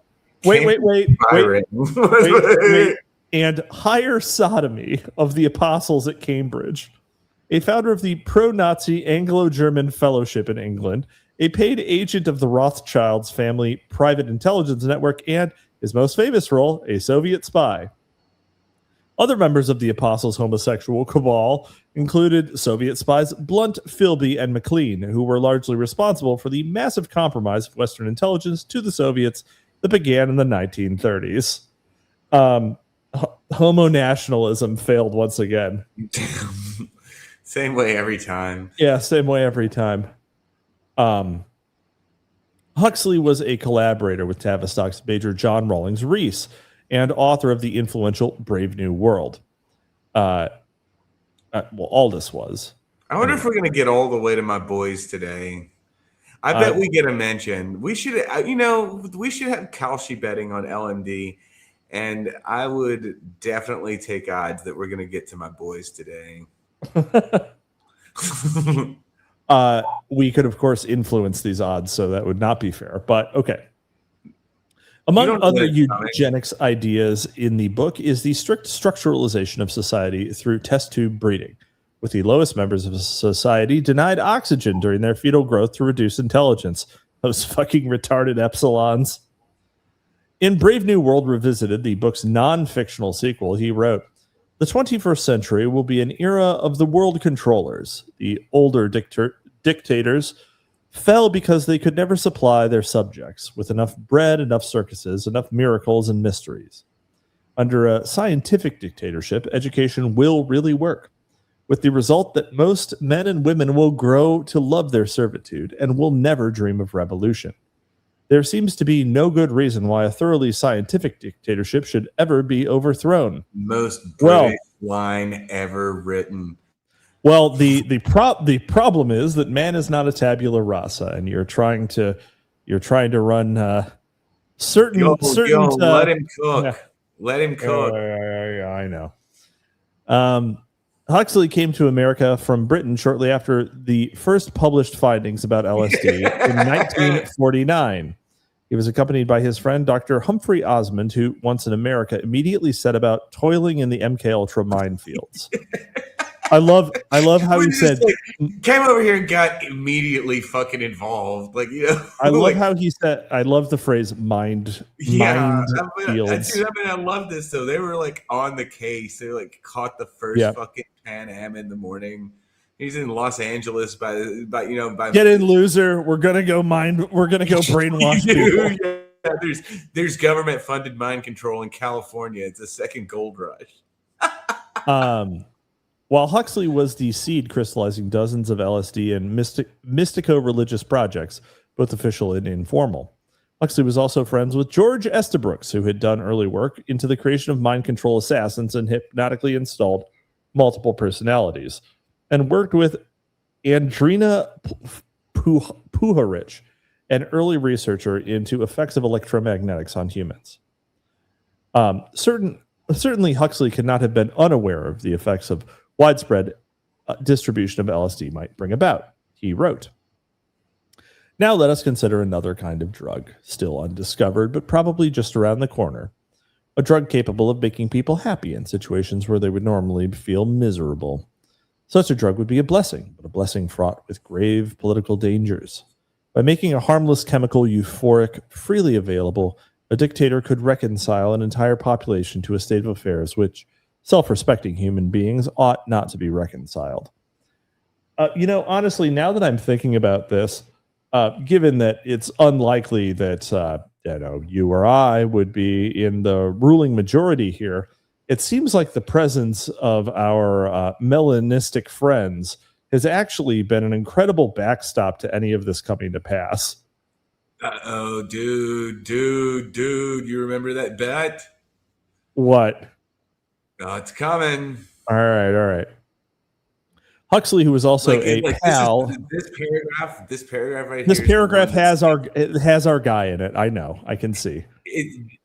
Huxley, who was also a pal of CIA mind control kingpin Louis Jolyon West, was responsible for turning on dozens of persons who went on to proselytize the mystical religion and acid, including Alan Watts, Ken Kesey, members of the Grateful Dead musical group, anthropologist Gregory Batson, who had been a psychological planner for the OSS. From the ranks of persons turned on directly or indirectly by Aldous Huxley, an entire generation was mentally regrooved. Dude, Gregory Bateson has a book, and I think it's called Steps Towards an Ecology of Mind. Let me look that up. That sounds familiar. Let's see. Supporting the idea that Huxley may have had an agenda other than enlightening America to the Buddha mind, an FBI memorandum from 1968 states that Grateful Dead bandleader Jerry Garcia was used to channel youth dissent and rebellion into more benign and non-threatening directions. It is not known whether Garcia was a witting collaborator in this channeling. Huxley's most influential acolyte was Dr. Timothy Leary, who in the 1950s coasted on 8 monetary grants from the National Institute of Mental Health, a pipeline for CIA funding. Leary was first turned on to LSD by his longtime friend, CIA agent Frank Barron. In an interview for High Times magazine in February 1978, Leary said, "If you look back, many things that we thought were accidents turned out were no accidents. The entire LSD movement itself was sponsored originally by the CIA, to whom I give great credit. I would not be here today if it had not been for the foresight and prestige of the CIA psychologists. So give the CIA credit for being truly an intelligence agency." Wow. Shill hard. Mind control researcher Walter Blowert interviewed Leary in the 1970s, and the acid guru had some interesting things to say about his association with the CIA. Asked, "Do you think CIA people were involved in your group in the 60s? Leary responded, "Of course they were. I would say that 80% of my movements, 80% of the decisions I made were suggested to me by CIA people. And I like the CIA. The game they're playing is better than the FBI, better than the Saigon police, better than Franco's police. Better than the Israeli police. Dude, he sounds exactly like me. What the They're fuck? 1,000 times better than the KGB. So it comes down to who are you going to work for? The Yankees or the Dodgers? Lowert might have responded that one could simply drop out from the game as Leary had counseled an entire generation. Leary sang the praises of the CIA throughout the interview. Asked whether he'd been used by the CIA, Leary said, "I've known this for 10 years. In an attempt to pin him down, Bowert asked, "You were wittingly used by the CIA?" Leary hedged. "Wait, when you say CIA, it's like saying niggers." I knew I was being used by the intelligence agents of this country. This is like one of the most unnecessary hard R's I've ever heard dropped.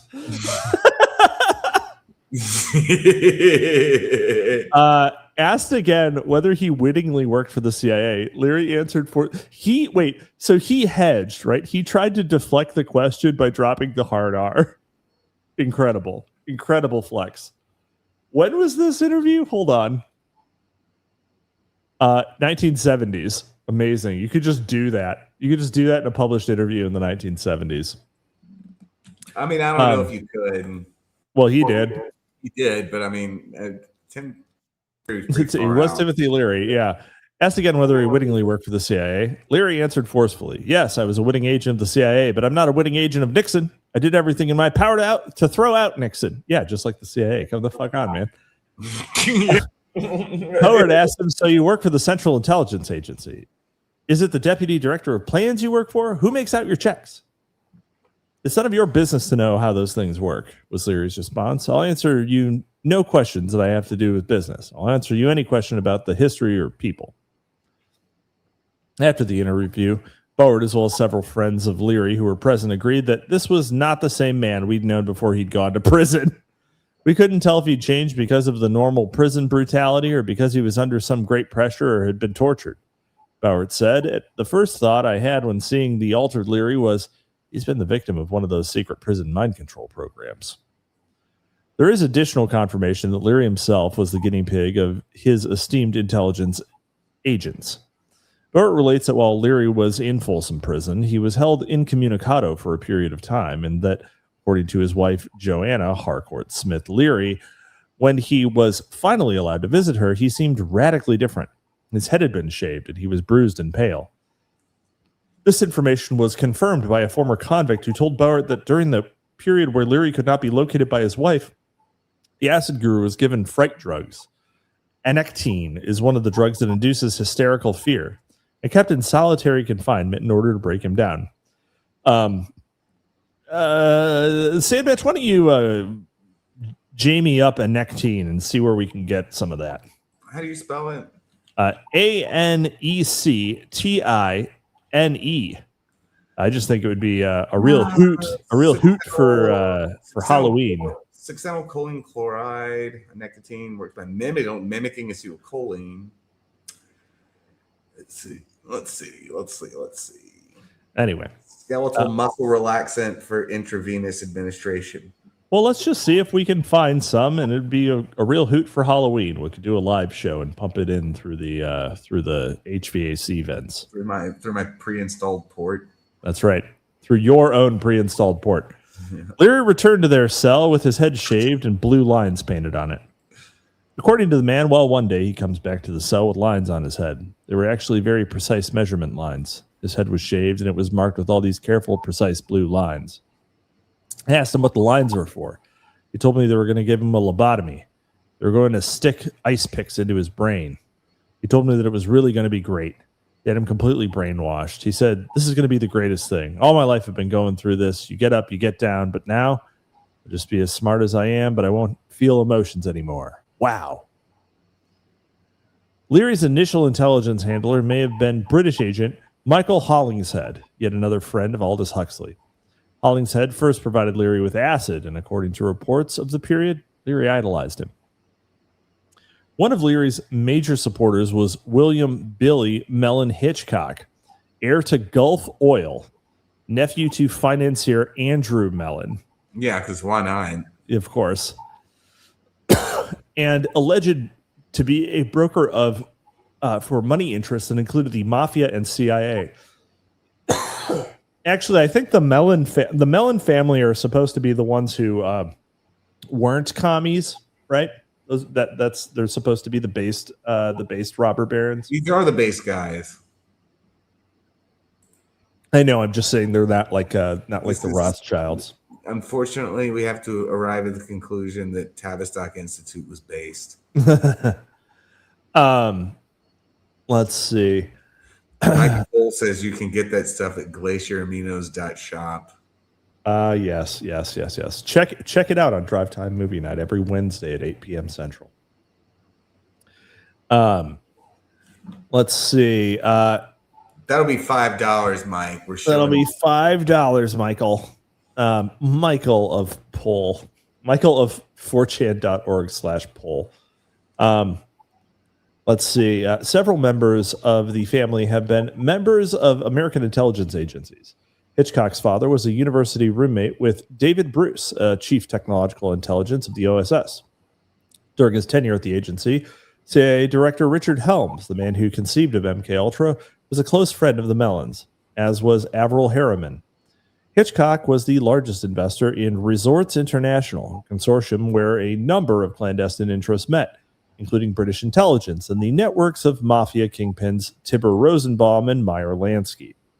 Some researchers have convincingly fingered Resorts International as part of the cabal that sponsored the killing of JFK.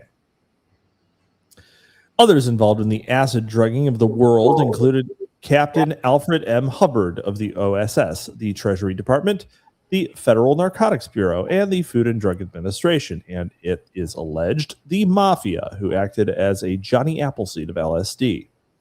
Hubbard, who first took LSD in 1951 and guided Aldous Huxley through his second mescaline trip, distributed huge amounts of agency acid around the world. While he was passing out LSD, Hubbard also led raids on the LSD labs of rebel chemists, suggesting that Hubbard might have been an elitist who thought that acid was only good enough for the commissar class. In 1968, at the height of the hippie phase, Hubbard joined the world's largest military research think tank, Stanford Research Institute, as an investigator. This was done at the behest of Tavistock-associated Willis Harman, at the time the director of the SRI Center for the Study of Social Policy, and reported to have himself been an experimenter with LSD. SRI was established in 1946, reportedly by agents of the Tavistock Institute, and its first contracts were obtained from the defense establishment. SRI had already received Army money for research into chemical incapacitance. Wait, hold on. What is SRI? What? Stanford Research Institute. Okay, so this institute still exists as this. Correct. Is a study for the advanced study of behavior. Let's see. As SRI had already received Army money for research into chemical incapacitance, as well as for the alleged 1958 Project Shaky, delving into using the environment as a weapon through weather wars and controlled earthquakes. Sick. SRI is linked in its database with 25,000 other organizations, including the CIA, Bell Telephone, U.S. Army Intelligence, the Office of Naval Intelligence, RAND, Harvard, and MIT. Harman wrote to Hubbard saying, "Our investigations of some of the current social movements affecting education indicate that the drug usage prevalent among student members of the New Left is not entirely undesigned. Some of it appears to be present as a deliberate weapon aimed at political change. We are concerned with assessing the significance of this as it impacts on matters of long-range educational policy. In this connection, it would be advantageous to have you considered in the capacity of a special investigative agent who might have access to relevant data which is not ordinarily available." Well, who would have been promoting drug usage among student members of the New Left? Surely Harman didn't think it was communists. This sounds more to me like a cant language proposal for carrying out political change. Hubbard was employed by SRI ostensibly as a security guard.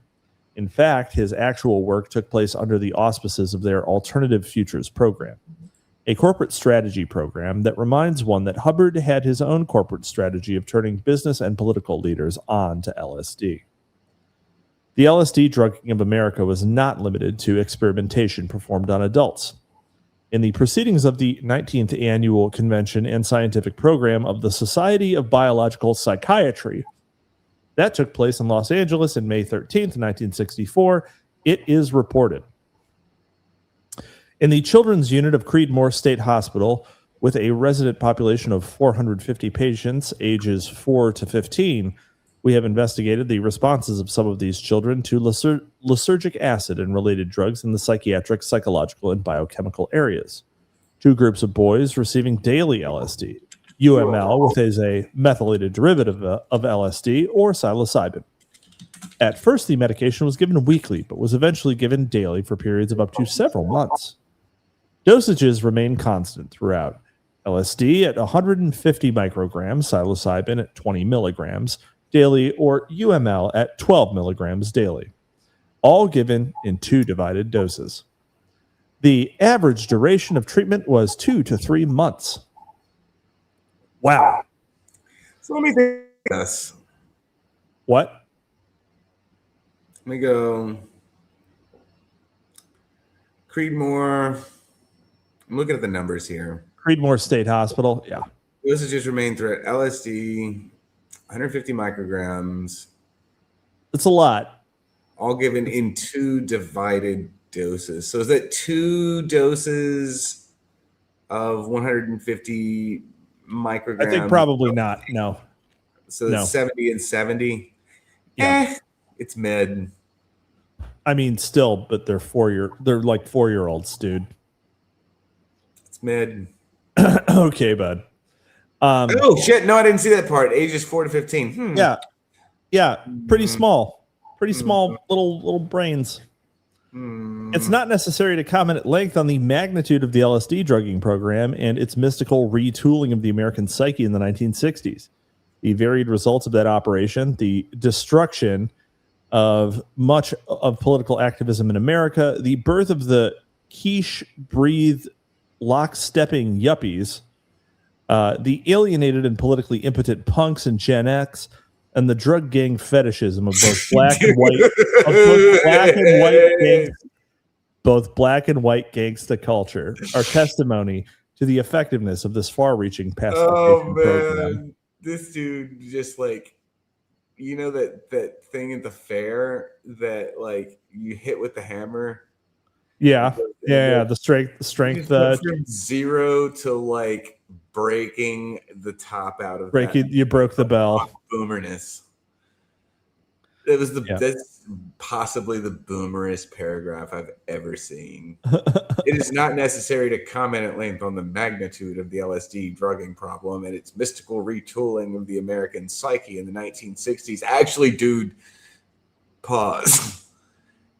Dude, that is what he just did. Hey, do you know this guy? It's not a great picture. Not a great picture of him. Actually, he looks like shit here. He's not the robust unit of a man that we've come to know and respect, if not love. Yeah. But our boy Jolly West. Yep. Chapter 12. Jolly West and the Violence Center. I can't believe that he got through that acid thing without mentioning the like Steely Dan and Owsley. Yeah, he did get the Grateful Dead in there. Yeah, he did. But the thing is that Jolly in the 80s was like still a fucking unit. Like, yeah, this is definitely from the 80s. Like, this is from one of his like cult appearances, most likely. Like, this is just a really shitty photograph that went through some kind of filter. But you can find photos of him dressed exactly like this, talking about cult deprogramming. Yeah. All right. Chapter 12, Jolly West and the Violence Center. Air Force Major Louis Jolyon Jolly West signed up early on as a co-conspirator in the CIA's MK Ultra, although most of his activities in the program are shadowed. In the most famous event of his career, are we going to do... All right. Thank God. Oh, God damn it. All right. In the most famous event of his career, while he was chairman of the Department of Psychiatry at the University of Oklahoma, West injected an elephant named Tusco with a huge dosage of LSD in an experiment supposedly designed to provide insight about animal behavior. Not surprisingly, Tusco collapsed into a stupor, and while trying to bring the elephant back to consciousness with a variety of drugs, West succeeded in killing the animal. All right, so all of you can when you're done with this, if you haven't listened to it already, you can go to the archive and listen to the episode where we read the published article where he discusses killing poor Tusco. Also, they don't mention it in this book, but we want to have a little moment of silence for Judy, Tusco's bride. Poor girl. She tried to save him. She tried to save Tusco, help him while he was seizing due to the massive cocktail of drugs that had been plowed into him by Jolly West. She subsequently miscarried the elephant calf she was carrying, Tusco's only child, and never allowed another male elephant to be bonded to her for the rest of her quite long life after Tusco's death. So the most affected, Lady Elephant, Judy, rest in peace. Genuinely heartbreaking. Yes, Proteus, genuinely heartbreaking. Absolutely true. She did not deserve that. Of all of the victims of Jolly on West, I feel the worst for Judy. Yep. West lived in Haight-Ashbury in the summer of 1967 and was supposedly involved in a project of studying the hippie in his native habitat. Amazing. If you just imagine the funding request. Yeah, exactly. Well, dude, he published the elephant death story. It was published. It was peer reviewed and published. You can just do things. This was about the same time that CIA chemists were allegedly collaborating and setting up laboratories for the production of LSD in the Bay Area. And one can only speculate just what West was up to. West was in charge of the Department of Psychiatry at UCLA and director there of the Neuropsychiatric Institute until his death in 1999, which you can read about in his son John West's book about murdering his father and mother. Murder-suicide note. That was exactly. Yeah, he euthanasia'd them at their own, allegedly at their own request, although who knows. It's crazy that you can confess to 2 felonies and never face charges. Isn't that wild? Later on he killed himself in a hotel outside or in Orange County. Anyway, in 1973, also I should note that Sidney Gottlieb killed himself like a month before Jolly West died. Yeah. Because Gottlieb was was like in danger of being deposed in connection with an MK Ultra hearing. Yeah. So yeah, allegedly he died of natural causes, but the timings of both of their deaths seem rather suspicious. Also, fair to note, Jolly on West's death was also originally reported as being of natural causes. In 1973, during Ronald Reagan's governorship of California, West proposed the creation of what he dubbed a Center for the Study of Reduction of Violence. It would have been located in an abandoned Nike missile base in California. Absolutely sick with it. In a letter to Dr. J.N. Stubblebine, the director of health in the California Office of Health Planning, West said, comparative studies could be carried out there in an isolated but convenient location of experimental or model programs for the alteration of undesirable behavior. West said that there were certain factors that militated towards violent behavior, including sex, male, age, useful, ethnicity, black, and urbanicity. Based.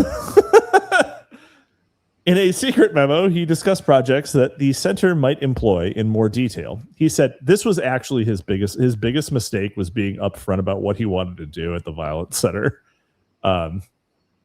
Not the murder of Tusco. It was being upfront about what he wanted to do there.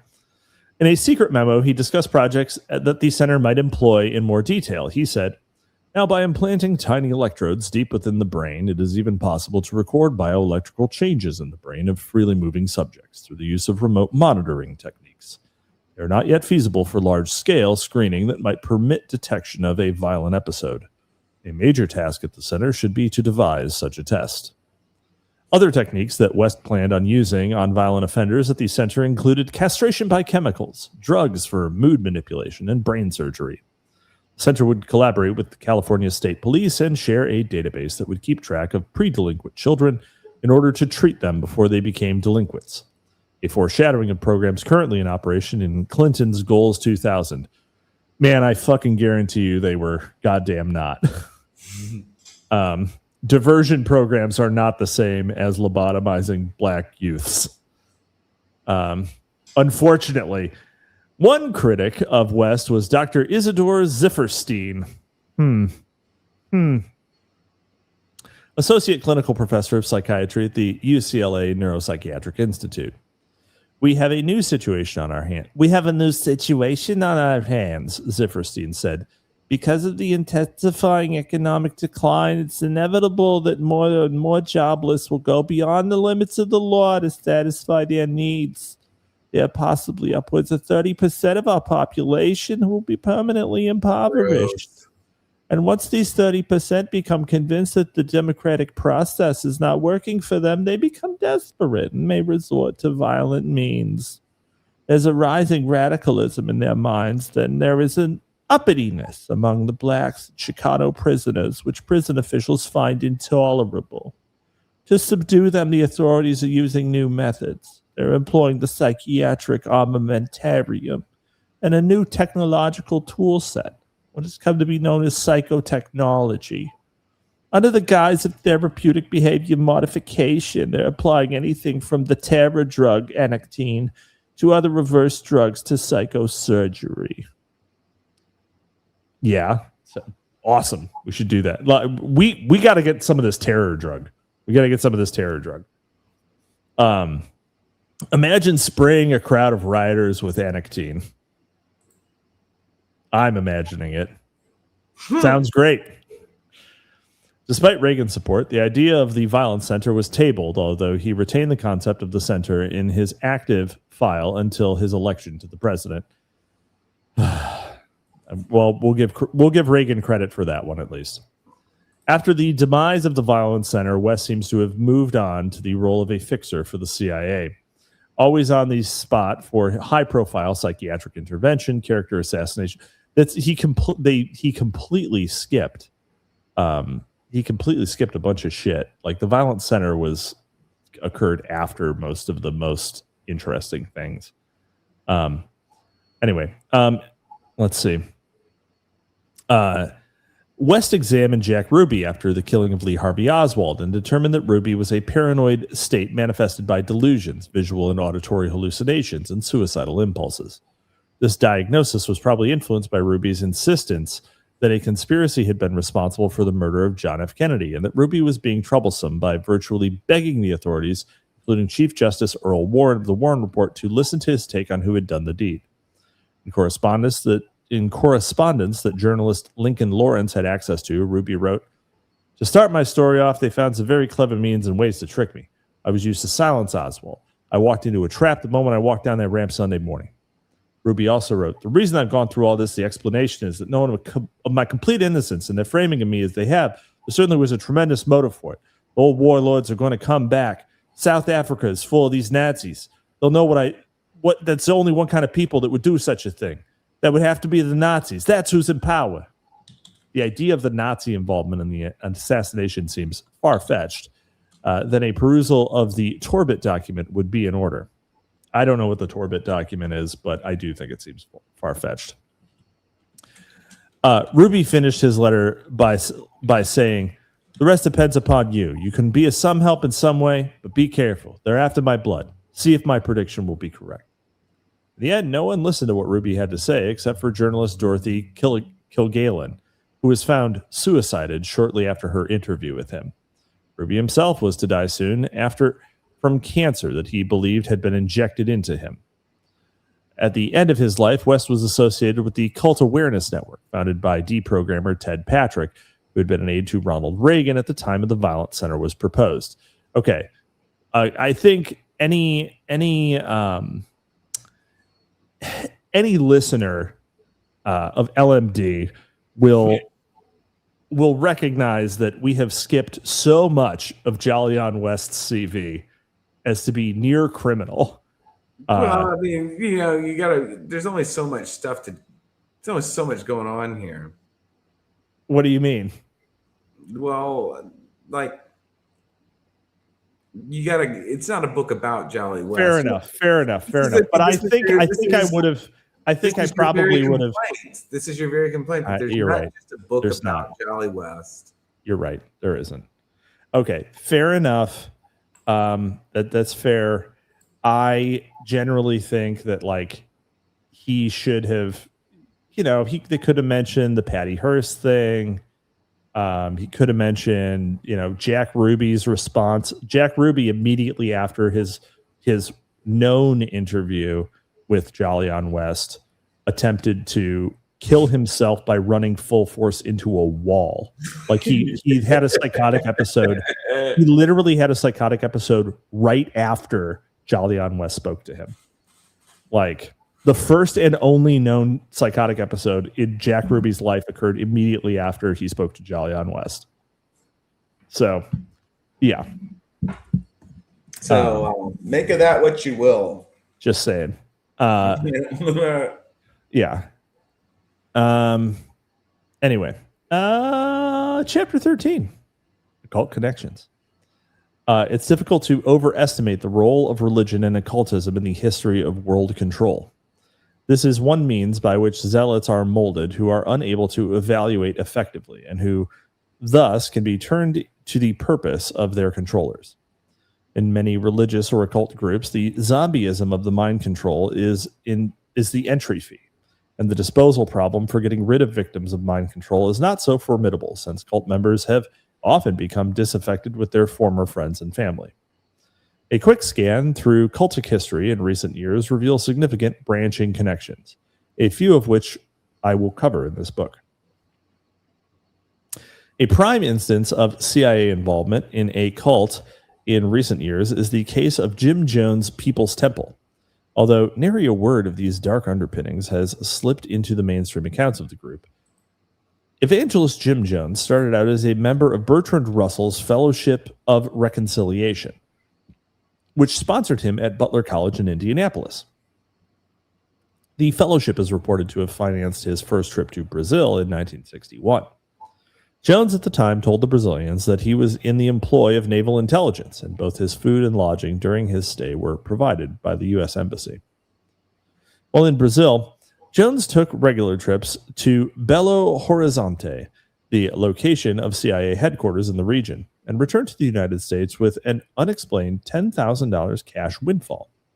Apparently, Jones was doing more than missionary work. According to one account, Jones had been part of a CIA effort attempting a government overthrow in South America and distributed leaflets and stirred up revolutionary sentiments during his stay. It is alleged that one of Jones's earliest sources of financing for his work was Rabbi Maurice Davis, who provided him a church in Indianapolis. Now, why would a rabbi provide someone with a church?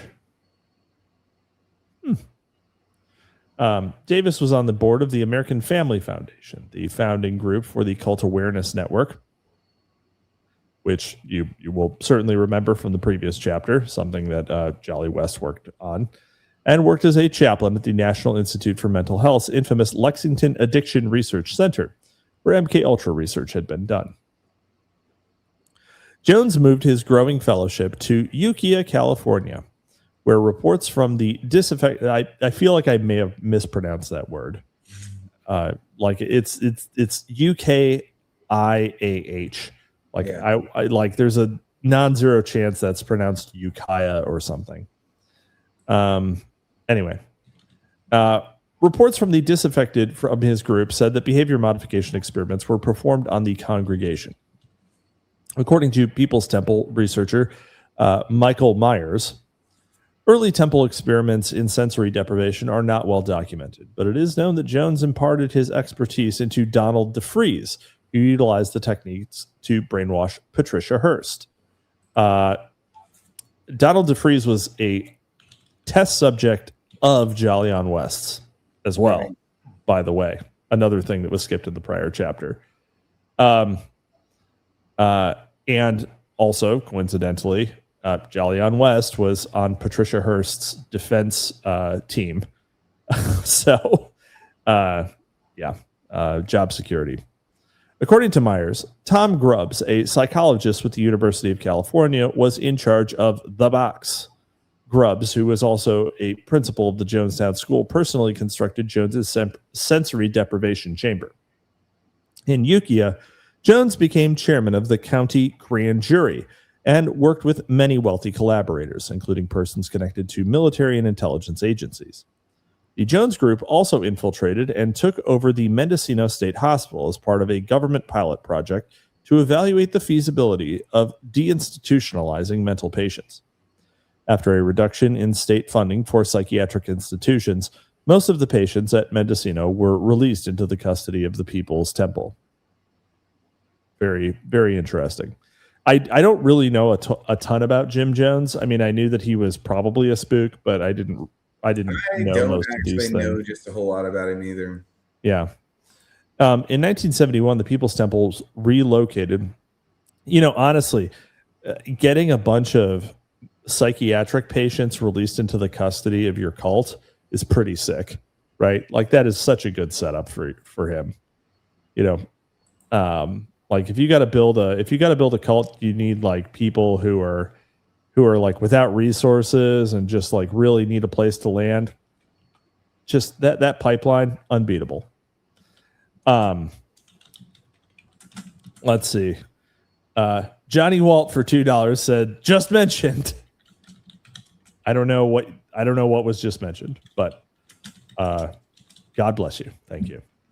In 1971, the People's Temple relocated to San Francisco, where Jones and many of his followers are said to have smoothly integrated as part of the Jerry Brown political machine. Incredible.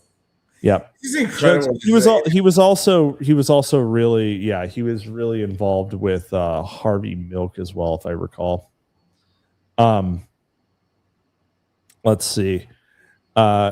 Jerry Brown political machine. Jones became the head of the San Francisco Housing Commission and used the city welfare department to recruit members for the People's Temple. Of course, among the most once again, like the homeless and public housing services once again are used for a number of ulterior political motives in California.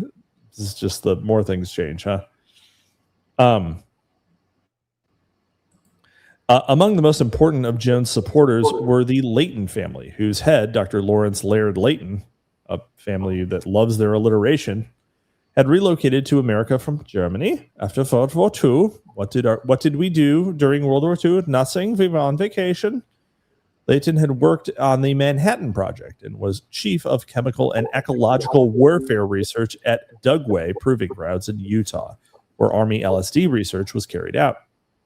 Layton's wife, Ava, had worked for the CIA at Berkeley University.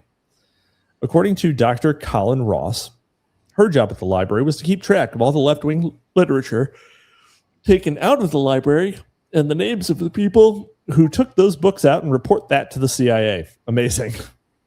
What a great side gig. It works. Well, they clearly didn't, Hey, I mean, my Berkeley, they didn't stop it from happening. Yeah, it sure did. That's nice. Another home for Jones's flock was set up in Guyana, French Guyana, technically, the former site of the Shalom Project, allegedly a CIA training camp for guerrillas to be used in operations in Angola between 1973 and 1975. Jones received assistance from the U.S. Embassy in Georgetown, Guyana, which was also headquarters for the CIA in the area. It has been alleged that all of the members of the embassy in Georgetown were agents of the CIA. Well, that wouldn't be that weird, right? At Jonestown, children were kept in line with electric cattle prods. When Congressman Leo Ryan attempted, incidentally, something most people, you'll probably know, Jonestown's like 90% black, like it's real black. Yeah. Let's see. When Congressman Leo Ryan attempted to investigate Jonestown, members of the U.S. Embassy attempted to prevent him. This was finally left up to Jones's followers. The Jonestown deaths were the ultimate in assistance. Leo Ryan was killed when he went to Jonestown, the Jonestown deaths were the ultimate in assisted suicides. According to the officiating pathologist in Guyana, 80 to 90% of the victims had fresh needle marks on their bodies. Other victims had been shot or strangled. Orders were sent to U.S. military officials by an aide to National Security Advisor Zbig Brzezinski to remove all politically sensitive papers and forms of identification from the bodies. Jim Jones may have survived the destruction of the People's Temple compound. The body identified as being Jim Jones was so decomposed as to be unidentifiable, although it is reported that the corpse did not have Jones's distinctive chest tattoos. Examining the evidence, the conclusion is simple or inevitable. Jonestown was a project of U.S. intelligence agencies, and the psychiatric establishment. Yeah, that's the easy conclusion. Well, it keeps us on theme, right? Examining the evidence, the conclusion is simple or inevitable. Jonestown was a product of U.S. intelligence agencies and the psychiatric establishment. And the mass murder or suicides there probably took place to cover that fact up. American media is in collusion in keeping the information from the public. The Esalen Institute, located at Big Sur, is a New Age style group with a myriad of interesting connections. One of the founders of the group was Aldous Huxley, the primary advocate for the LSD dosing of the world. The first seminar on human potential at Esalen was led by Willis Harman of the Stanford Research Institute, who was anything but a hippie. Charles Manson and members of his group played a concert at Esalen 3 days before the Helter Skelter murders. Physicist Jack Sarfati reports on weird stories that he heard at Esalen Institute in Big Sur that the occultist philosophy Erica had been founded in Chile by fugitive Nazi who were occult adepts. Sarfati says many of the regulars at Esalen, including some of our group like Dr. John Lilly and Claudio Naranjo, had been in the first Erica training in Chile. Sarfati also lists Soviet officials who were at Esalen in the late 1970s and early 1980s. Valentin M. Berezkov, Yuri A. Zamoshkin, Andrei A. Kokoshin, Henrikas Zhushkevich, Vladimir N. Kuznetsov, Victor M. Pogostin, Vlail P.I. Kaznachiev, Joseph Golden. This list is not complete. Hey, give me a little bit of credit for not being terrible at pronouncing the Russian names. I definitely fucked some of them up. Some of them you even get right. Some of them I even got right.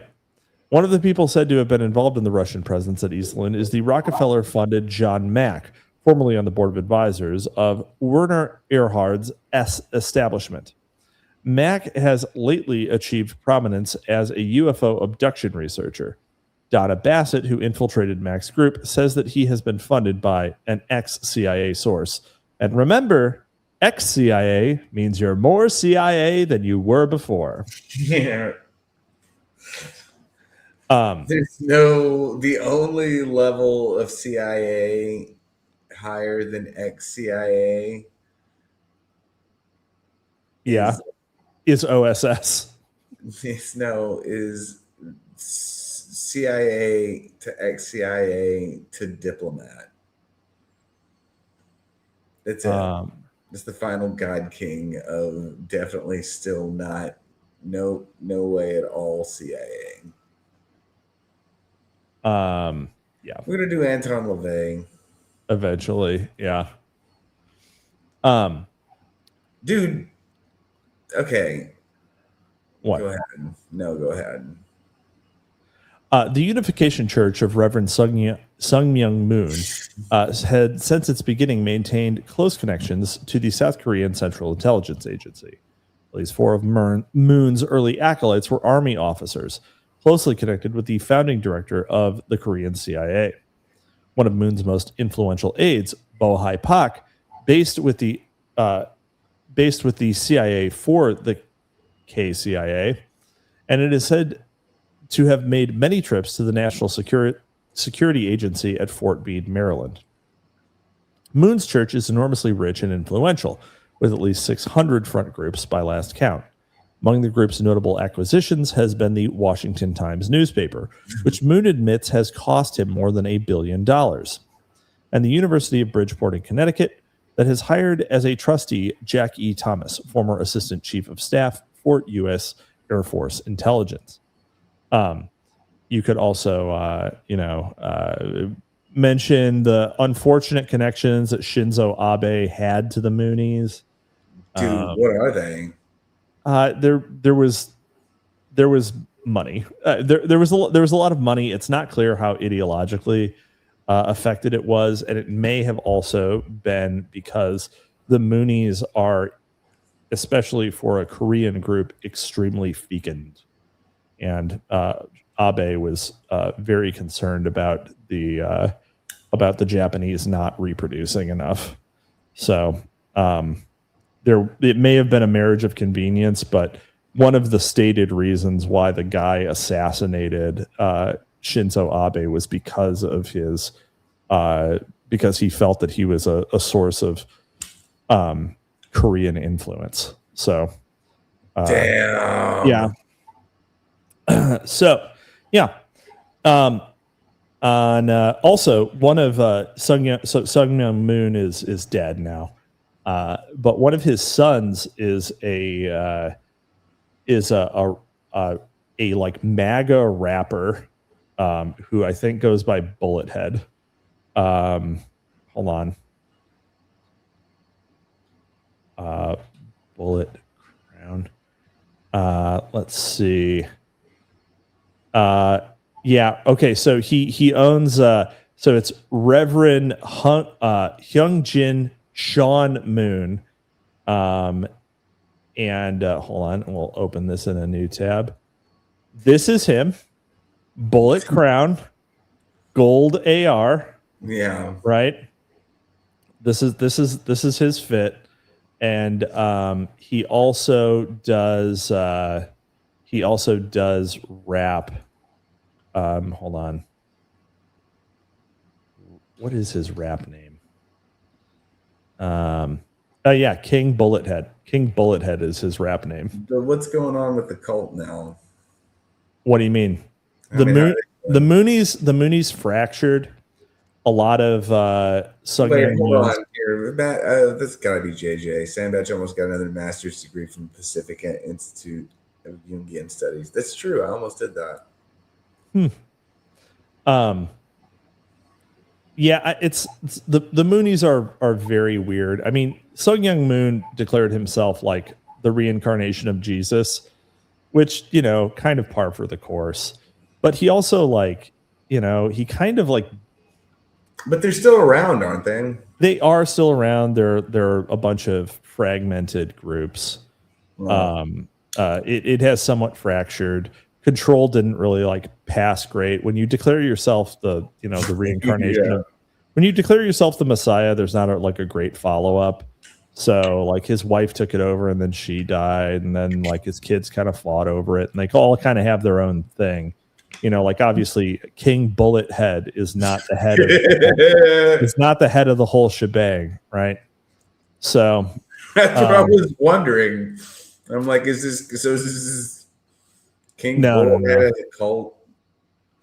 No, I mean he does have his own cult, and they wear bullet regalia and handle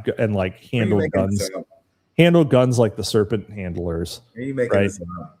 I'm 100% not making that up. No, this guy's very appealing as far as people who have the wrong religion. It's at least very entertaining.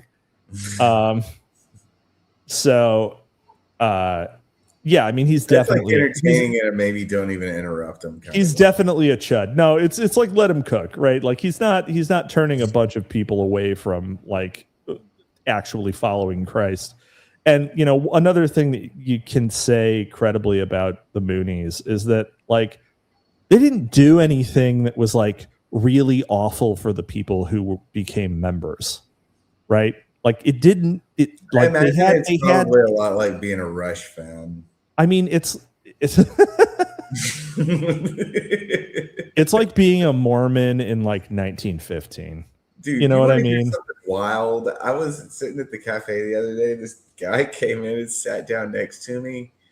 He was in like an Under Armour t-shirt and Okay.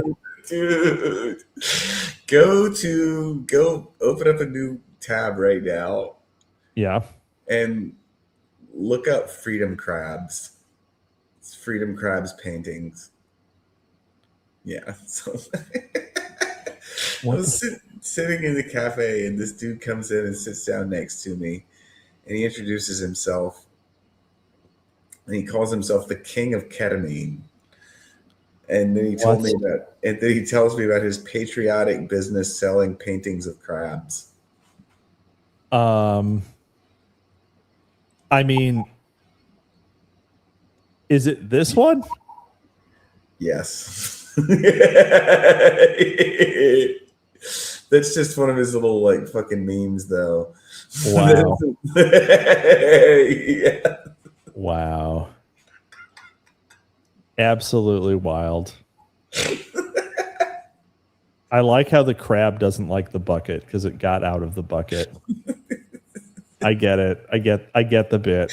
No, but anyway, he sits down. He says, "I gotta send you something," and I'm like, "Okay, send away." He's like, "The words of a great poet," and I'm like, "Okay." He sends me Rush lyrics, a whole PDF packet of Rush lyrics. He didn't send you the songs. He just sent you like printouts. It's printouts from all lyrics. Just yes. You know, today's Tom Sawyer gets high on you.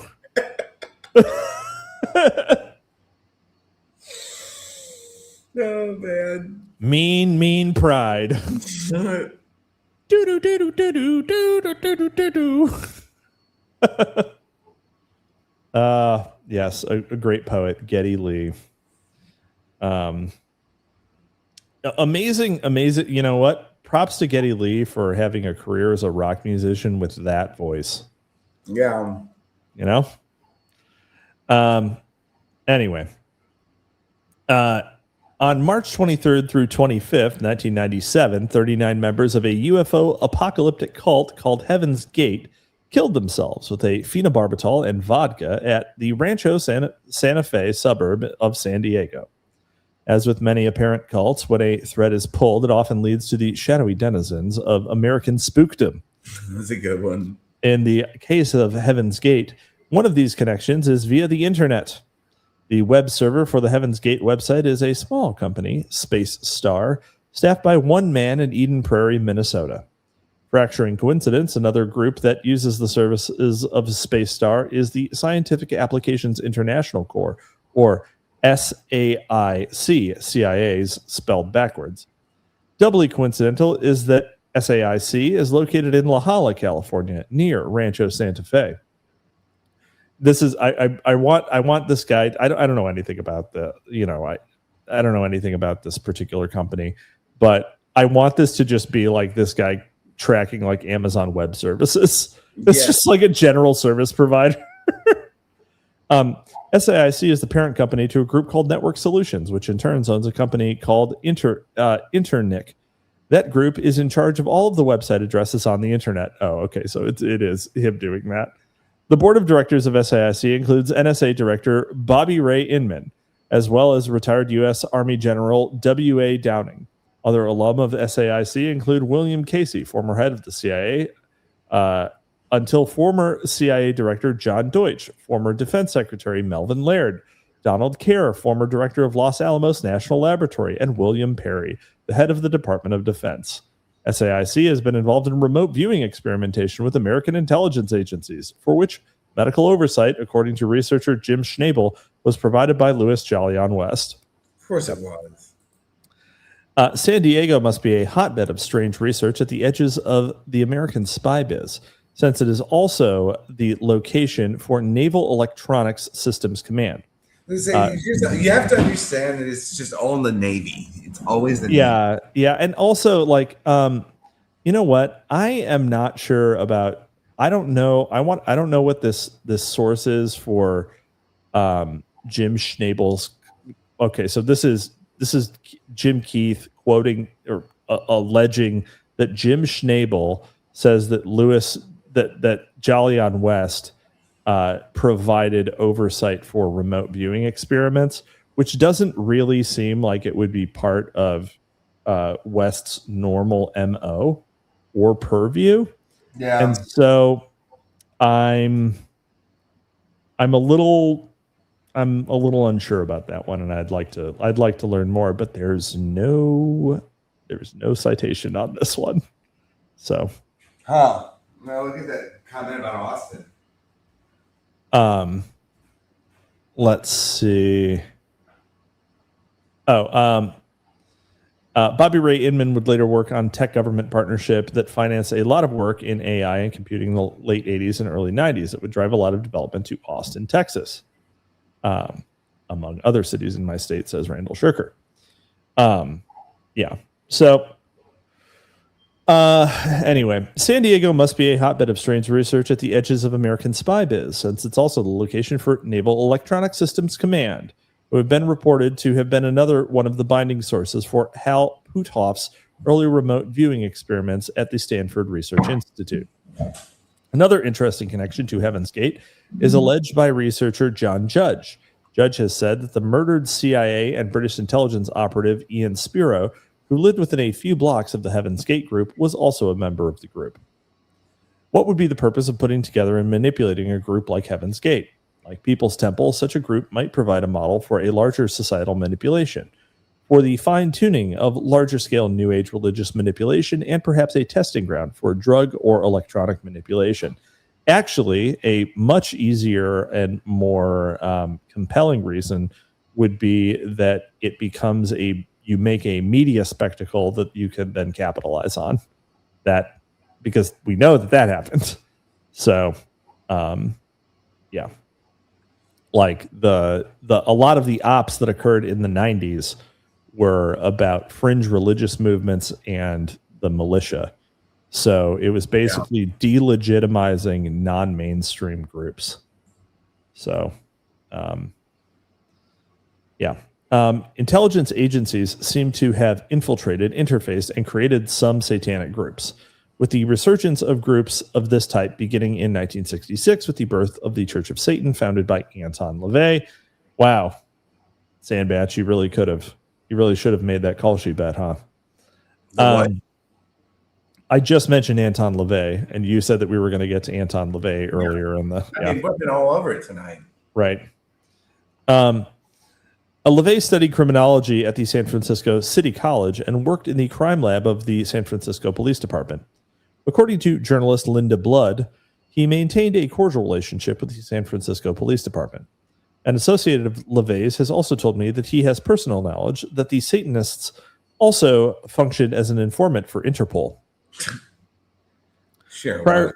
Prior to the Church of Satan, LaVey ran a group called the Magic Circle, whose members were a surprisingly unsatanic bunch that, according to LaVey biographer Burton Wolfe, included an anthropologist who would hold professorship at Yale, Columbia, and Berkeley, and chair the New School for Social Research, a billionaire and an accused pederast, a feminist who would go on to direct the National Women's Political Caucus, and a number of San Francisco Police Department employees.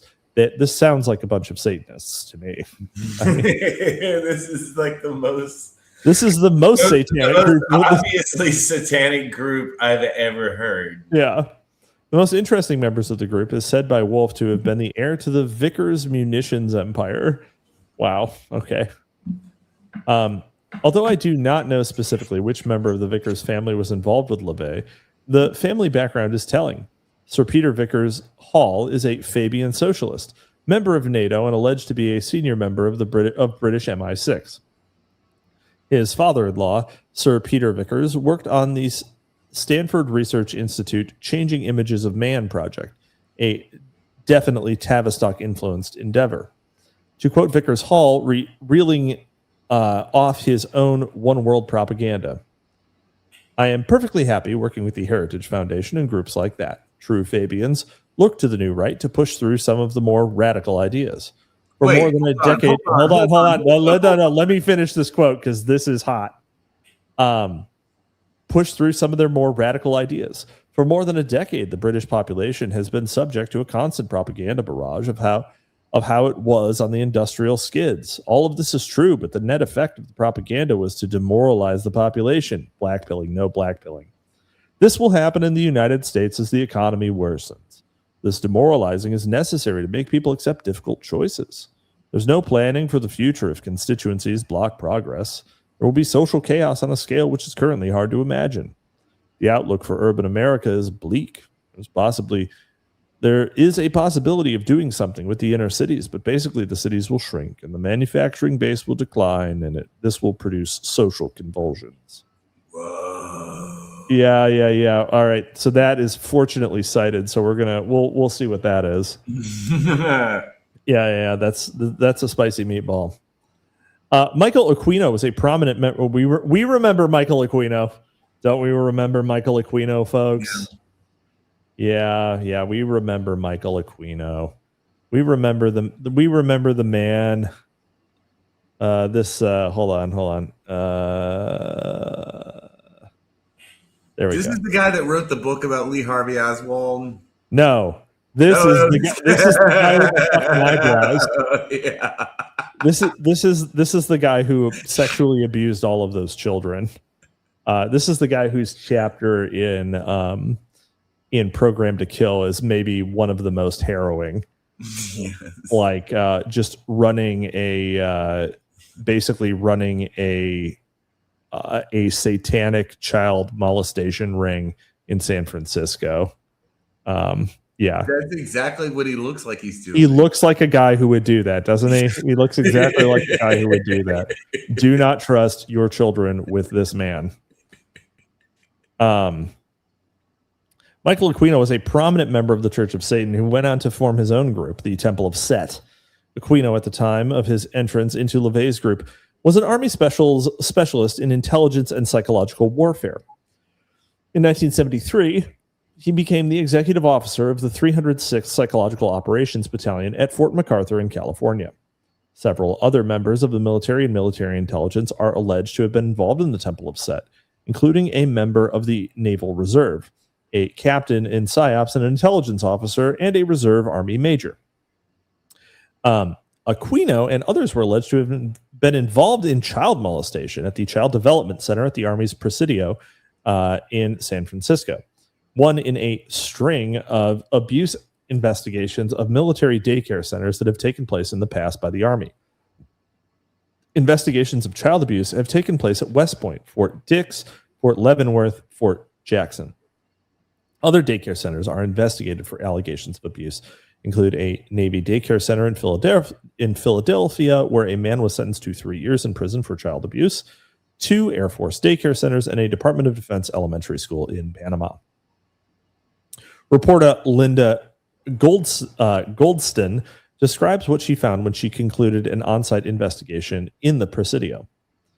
Inside a concrete bunker behind the military intelligence building at the Presidio, the words "Prince of Darkness" are painted boldly in red on one wall. Used decades ago to house artillery guns, the reinforced concrete batteries appear to have been converted to something like ritual chambers. Emblazoned next to Prince of Darkness is the word "Die" and what looks like a list of names painted in red that have been crossed out with heavy black paint. One wall is covered in the numeral 666, a sign of the devil, and occult drawings. A clearing in the center of the concrete floor where the ground is exposed is filled with refuse and partly burned logs. On the front wall, beneath the window that faces the military intelligence building, is a huge pentagram inside a circle. On the rear, where sunlight gives way to darkness, White and black candle drippings sit atop a dome-shaped recession in the wall, apparently a crude altar. Incense sticks lie half-burned to the side. At another battery farther up Lincoln Boulevard, a large drawing of Satan with red eyes and horns appears on an outside concrete wall.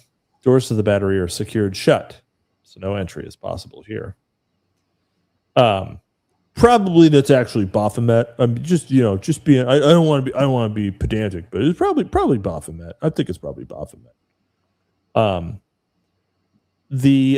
Let's see. Okay, so dude, wait, no, go back.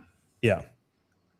Look at this bibliography here. That's what I'm looking at, actually. So the quote from Vickers Hall was number 10. So that is Conspirators Hierarchy, the story of the Committee of 300. Crazy fucking white-knuckled shit. Committee of 300, which is the truest conspiracy. But also, like, it's some real, like, you're, like, well past LaRoucheite whenever you're reading about the Committee of 300.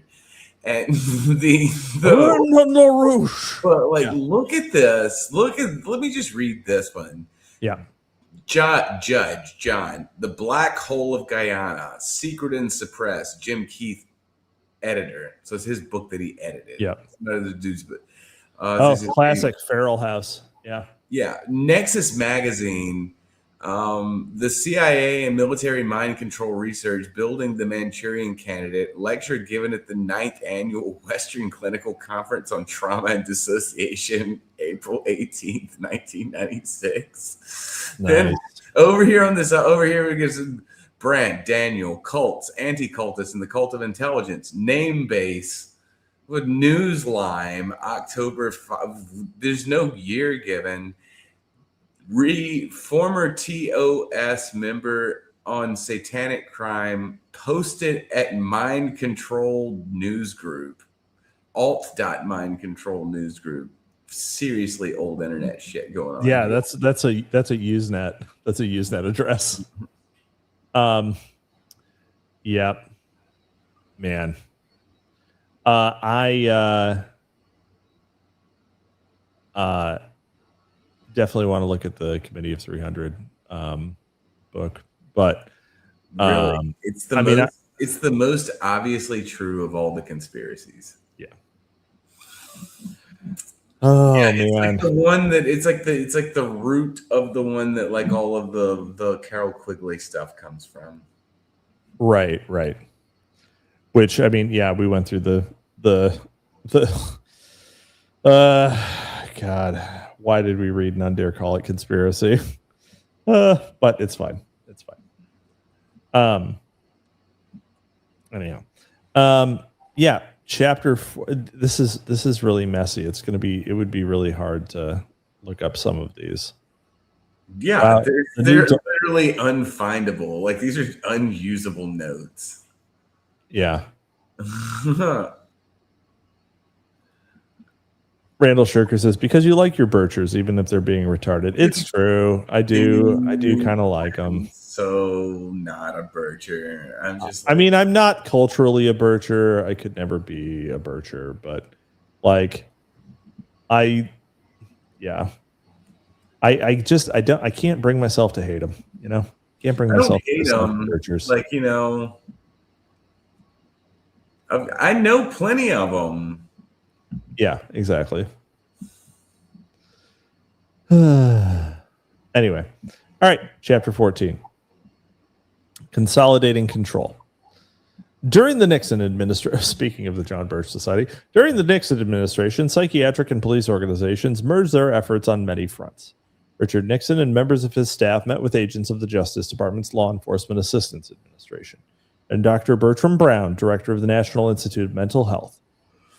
LEAA was also involved in plans for the creation of a national police force. And urban warfare preparation that went by the names of Operation Cable Splicer and Operation Garden Plot. Sorry, go on. No, keep going. No, you. Okay. Yeah, I didn't have anything. Incredibly, the LEAA began financing of 350 National Institute of Mental Health psychiatric projects, with LEAA Law Enforcement Assistance Administration, directly monitoring the National Institute of Mental Health doctors. These projects included screening children for psychological problems, experiments in behavior modification and psychosurgery, drugging programs in prisons, including the use of nausea and terror-inducing drugs, and shock treatment programs. By the 1960s, due in part to an increasing uproar from the public for accountability by the government, some officials had begun to scrutinize, at least at a superficial level, the excesses of intelligence and other official agencies in experimentation and mind manipulation of the public. Concerns of U.S. intelligence agencies about this scrutiny were expressed in a 1962 Inspector General's report on the inspection of MKUltra. The report said, research in the manipulation of human behavior is considered by many authorities in medicine and related fields to be professionally unethical. Therefore, the reputation of professional participants in the program are on occasion in jeopardy. Some of these activities raise questions of legality implicit in the original charter of the CIA. A final phase of certain projects places the rights and interests of U.S. citizens in jeopardy. And public disclosure of some aspects could induce serious adverse reaction in the U.S. public opinion, as well as stimulate offensive and defensive action in this field on the part of foreign intelligence services. In the U.S. government publication, Individual Rights and the Federal Role in Behavior Modification, we used to be a proper country, a study prepared by the staff of the Subcommittee on the Constitutional Rights of the Committee of the Judiciary in 1974, it was revealed that a number of departments and agencies, including the Department of Justice, Department of Labor, Veterans Affairs, Department of Defense, and National Science Foundation, fund, participate in, or otherwise sanction research involving various aspects of behavior modification in the absence of effective review structures, guidelines, or standards for participation. In which, of course, is shorthand for they're doing whatever they want to whoever they want. One of the results of Senate scrutiny in these programs was that the head of the LEAA was interrogated. He announced that the LEAA would discontinue funding for psychosurgery and that funding for other behavior modification programs would be discontinued by the organization. Nothing of the sort happened, with LEAA funding for behavior control continuing. At the Atmore State Prison in Alabama, at least 50 psychosurgical operations took place. According to Dr. Swan of Fisk University, these were lobotomies performed on black political activists. They were ineffective.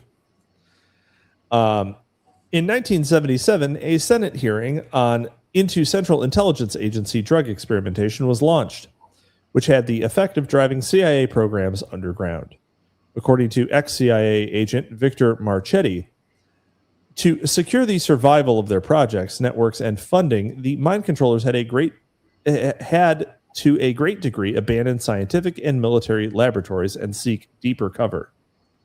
A probable byproduct of the scrutiny that Congress was applying to behavior control is that researchers in mind control began to work unofficially or hid their activities through a variety of other ruses by performing their experimentation on the voiceless, incarcerated of the prison and psychiatric systems, or in the inner city by manipulating or starting cults and using them as a cover for their projects, hiding their work within the tentacles of criminal enterprises, or by undocumented mind control projects performed on an unsuspecting populace.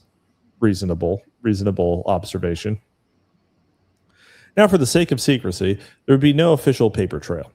The great majority of documentation relating to MKUltra and its related projects was destroyed, and never again would the mind controllers make the mistake of documenting their evil. Mind control operations were hidden in undocumented black projects and intelligence agency cutouts of all types, providing cover and deniability for their perpetrators. Government and heads of intelligence agencies looked the other way at violations of human rights, or sometimes they continued to gaze with unconcealed delight. Yeah. Yeah. He was better in the first chapter. What? He was better in the first chapter. Chapter 1 or the first one we read? The one about the Grateful Dead. Right. Let's see. I think we have We have one more. I think we have one more that because this next one is also a one pager. Chapter 15, Guerrilla Mind War.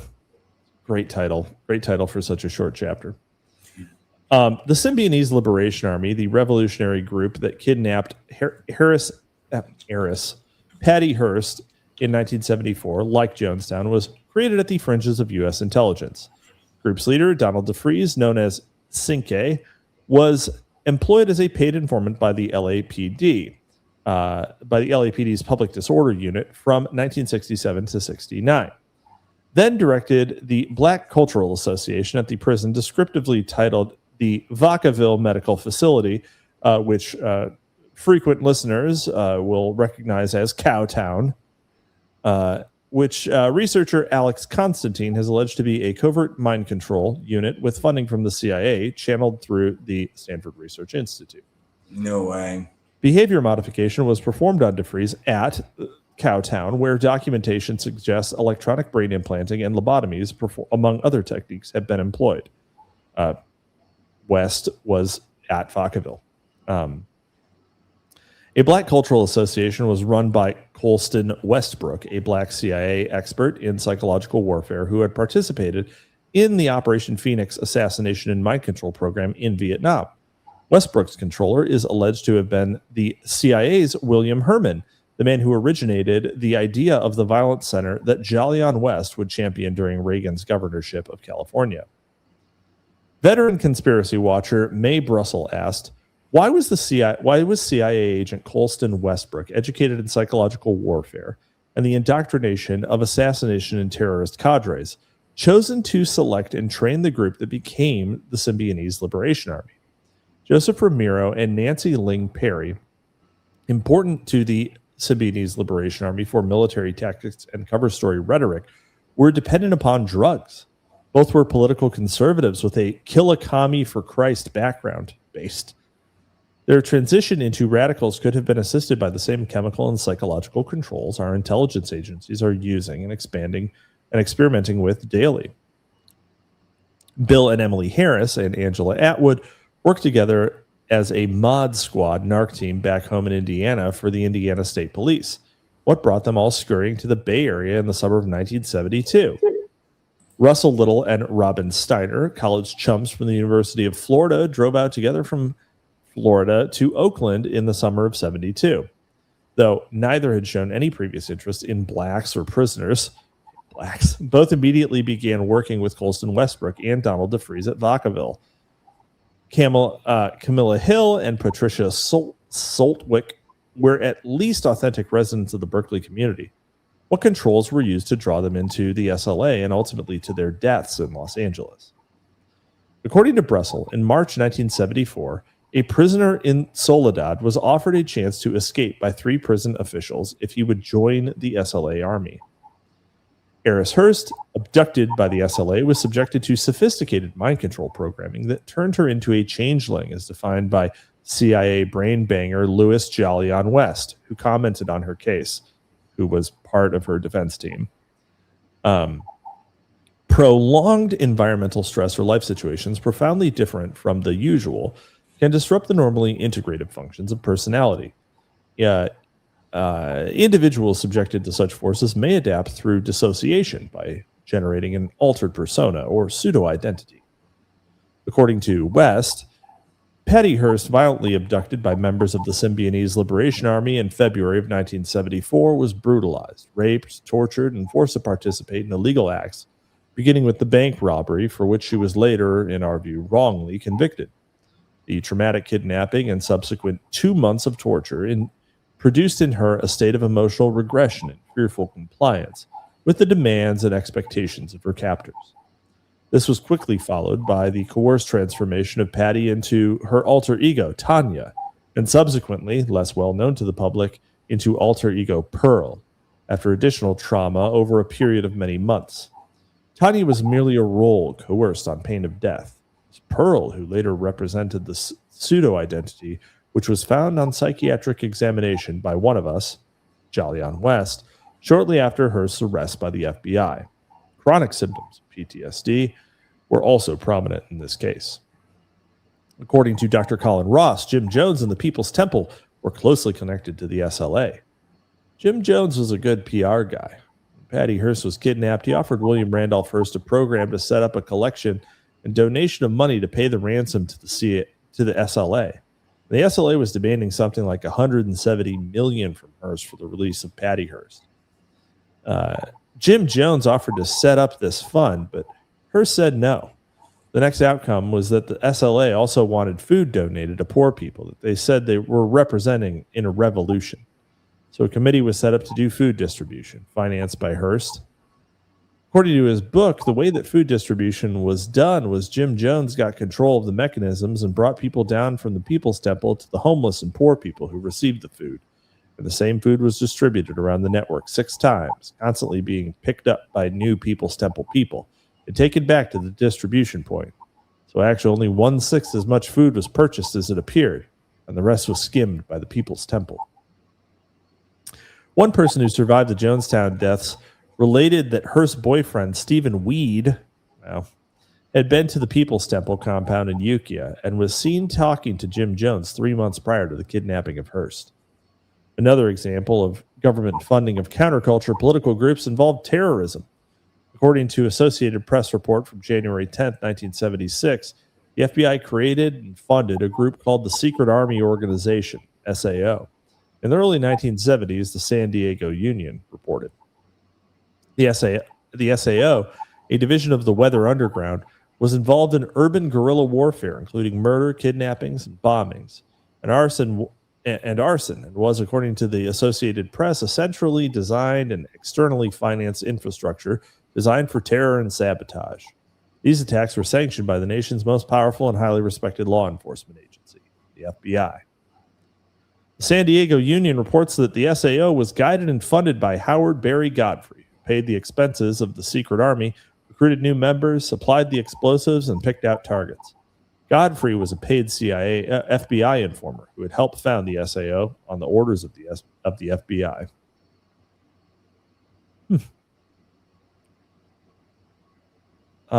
Let's see.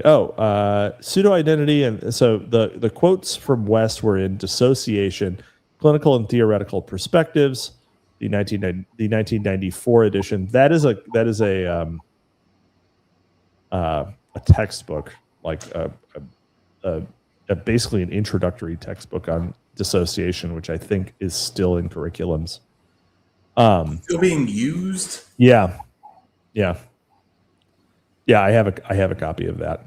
I was gonna say, I'm sure you have one. Yeah. Yeah. You all need to see some super chats, and I'll go out to UCLA and I'll do like a live challenge. We'll do the live read. Yeah. Yep. Anyway. Yeah. So, I mean, we definitely can't do another chapter, but I think we'll probably call it if we don't have any more supers. What do you got coming up? We gotta do Quinones tomorrow, but that's it. Oh yeah, that's right. Yeah. We're doing an episode of the Pete Quinones show, which covers basically the total history of DDD and its present deployment into the noosphere,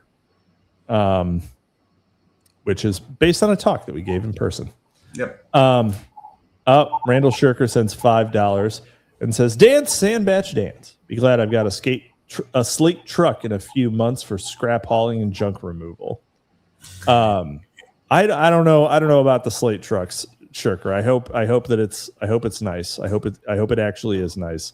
I think they're probably not going to be so great. It's like a $30,000 electric light pickup. Oh, that thing. That looks pretty cool. Yeah, I just, we'll has see. Mediocre range. Yeah. Anyway, I don't think it's great value for money myself, but you may disagree. It might perfectly suit your use case. So, yeah, what do you know about the consumer? I consume often, early and often. Well, you can also find me on the Book Club from Hell. We're going to be doing we're going to be doing an episode on the primary source documents for the Columbine shooting. And we're also going to have, of course, Drive Time Movie Night every Wednesday at 8 p.m. Central, which we mentioned earlier. But we will see you next time. Thanks for joining us. You're discouraged from questioning and thinking critically. You must accept the word of the leaders. They make you feel guilty if you do question or argue. Your environment is often controlled, cutting you off from friends, family, school, previously held beliefs. They want you to become dependent, provide a poor diet, poor health care, little sleep, and long exhausting hours of work to make you physically weak and lower your ability to think clearly. Subtly, your self-confidence gets undermined, and your self-image or sense of identity is changed. The leaders control channels of communication. They cut off or put down outside sources of information. Then they bombard you with what they want you to think. They use strong peer pressure, playing on your desire to be loved and accepted. The leaders may promise rewards if you obey them and punishment if you don't, but they alternate harshness and leniency in order to confuse you. The leaders manipulate language, giving special meanings to words that only insiders understand. This is to make you feel like you're part of a special, important, or elite group, and that outsiders are inferior, dangerous, or doomed. You have to confess your shortcomings, mistakes, or misbehavior, sometimes even if these things never really happened. And meanwhile, your time and activities are tightly controlled. You don't have much privacy or energy or time to think because you're too busy doing monotonous, repetitive tasks. The leaders try to control you and even your sexuality, everything about you. They want to exploit you for their own enrichment, their own power or grandiosity. If they succeed, you will declare your loyalty to its leaders, rejecting your old values and way of life. Without realizing it, you will have been changed into a person who is being controlled by a totalist cult.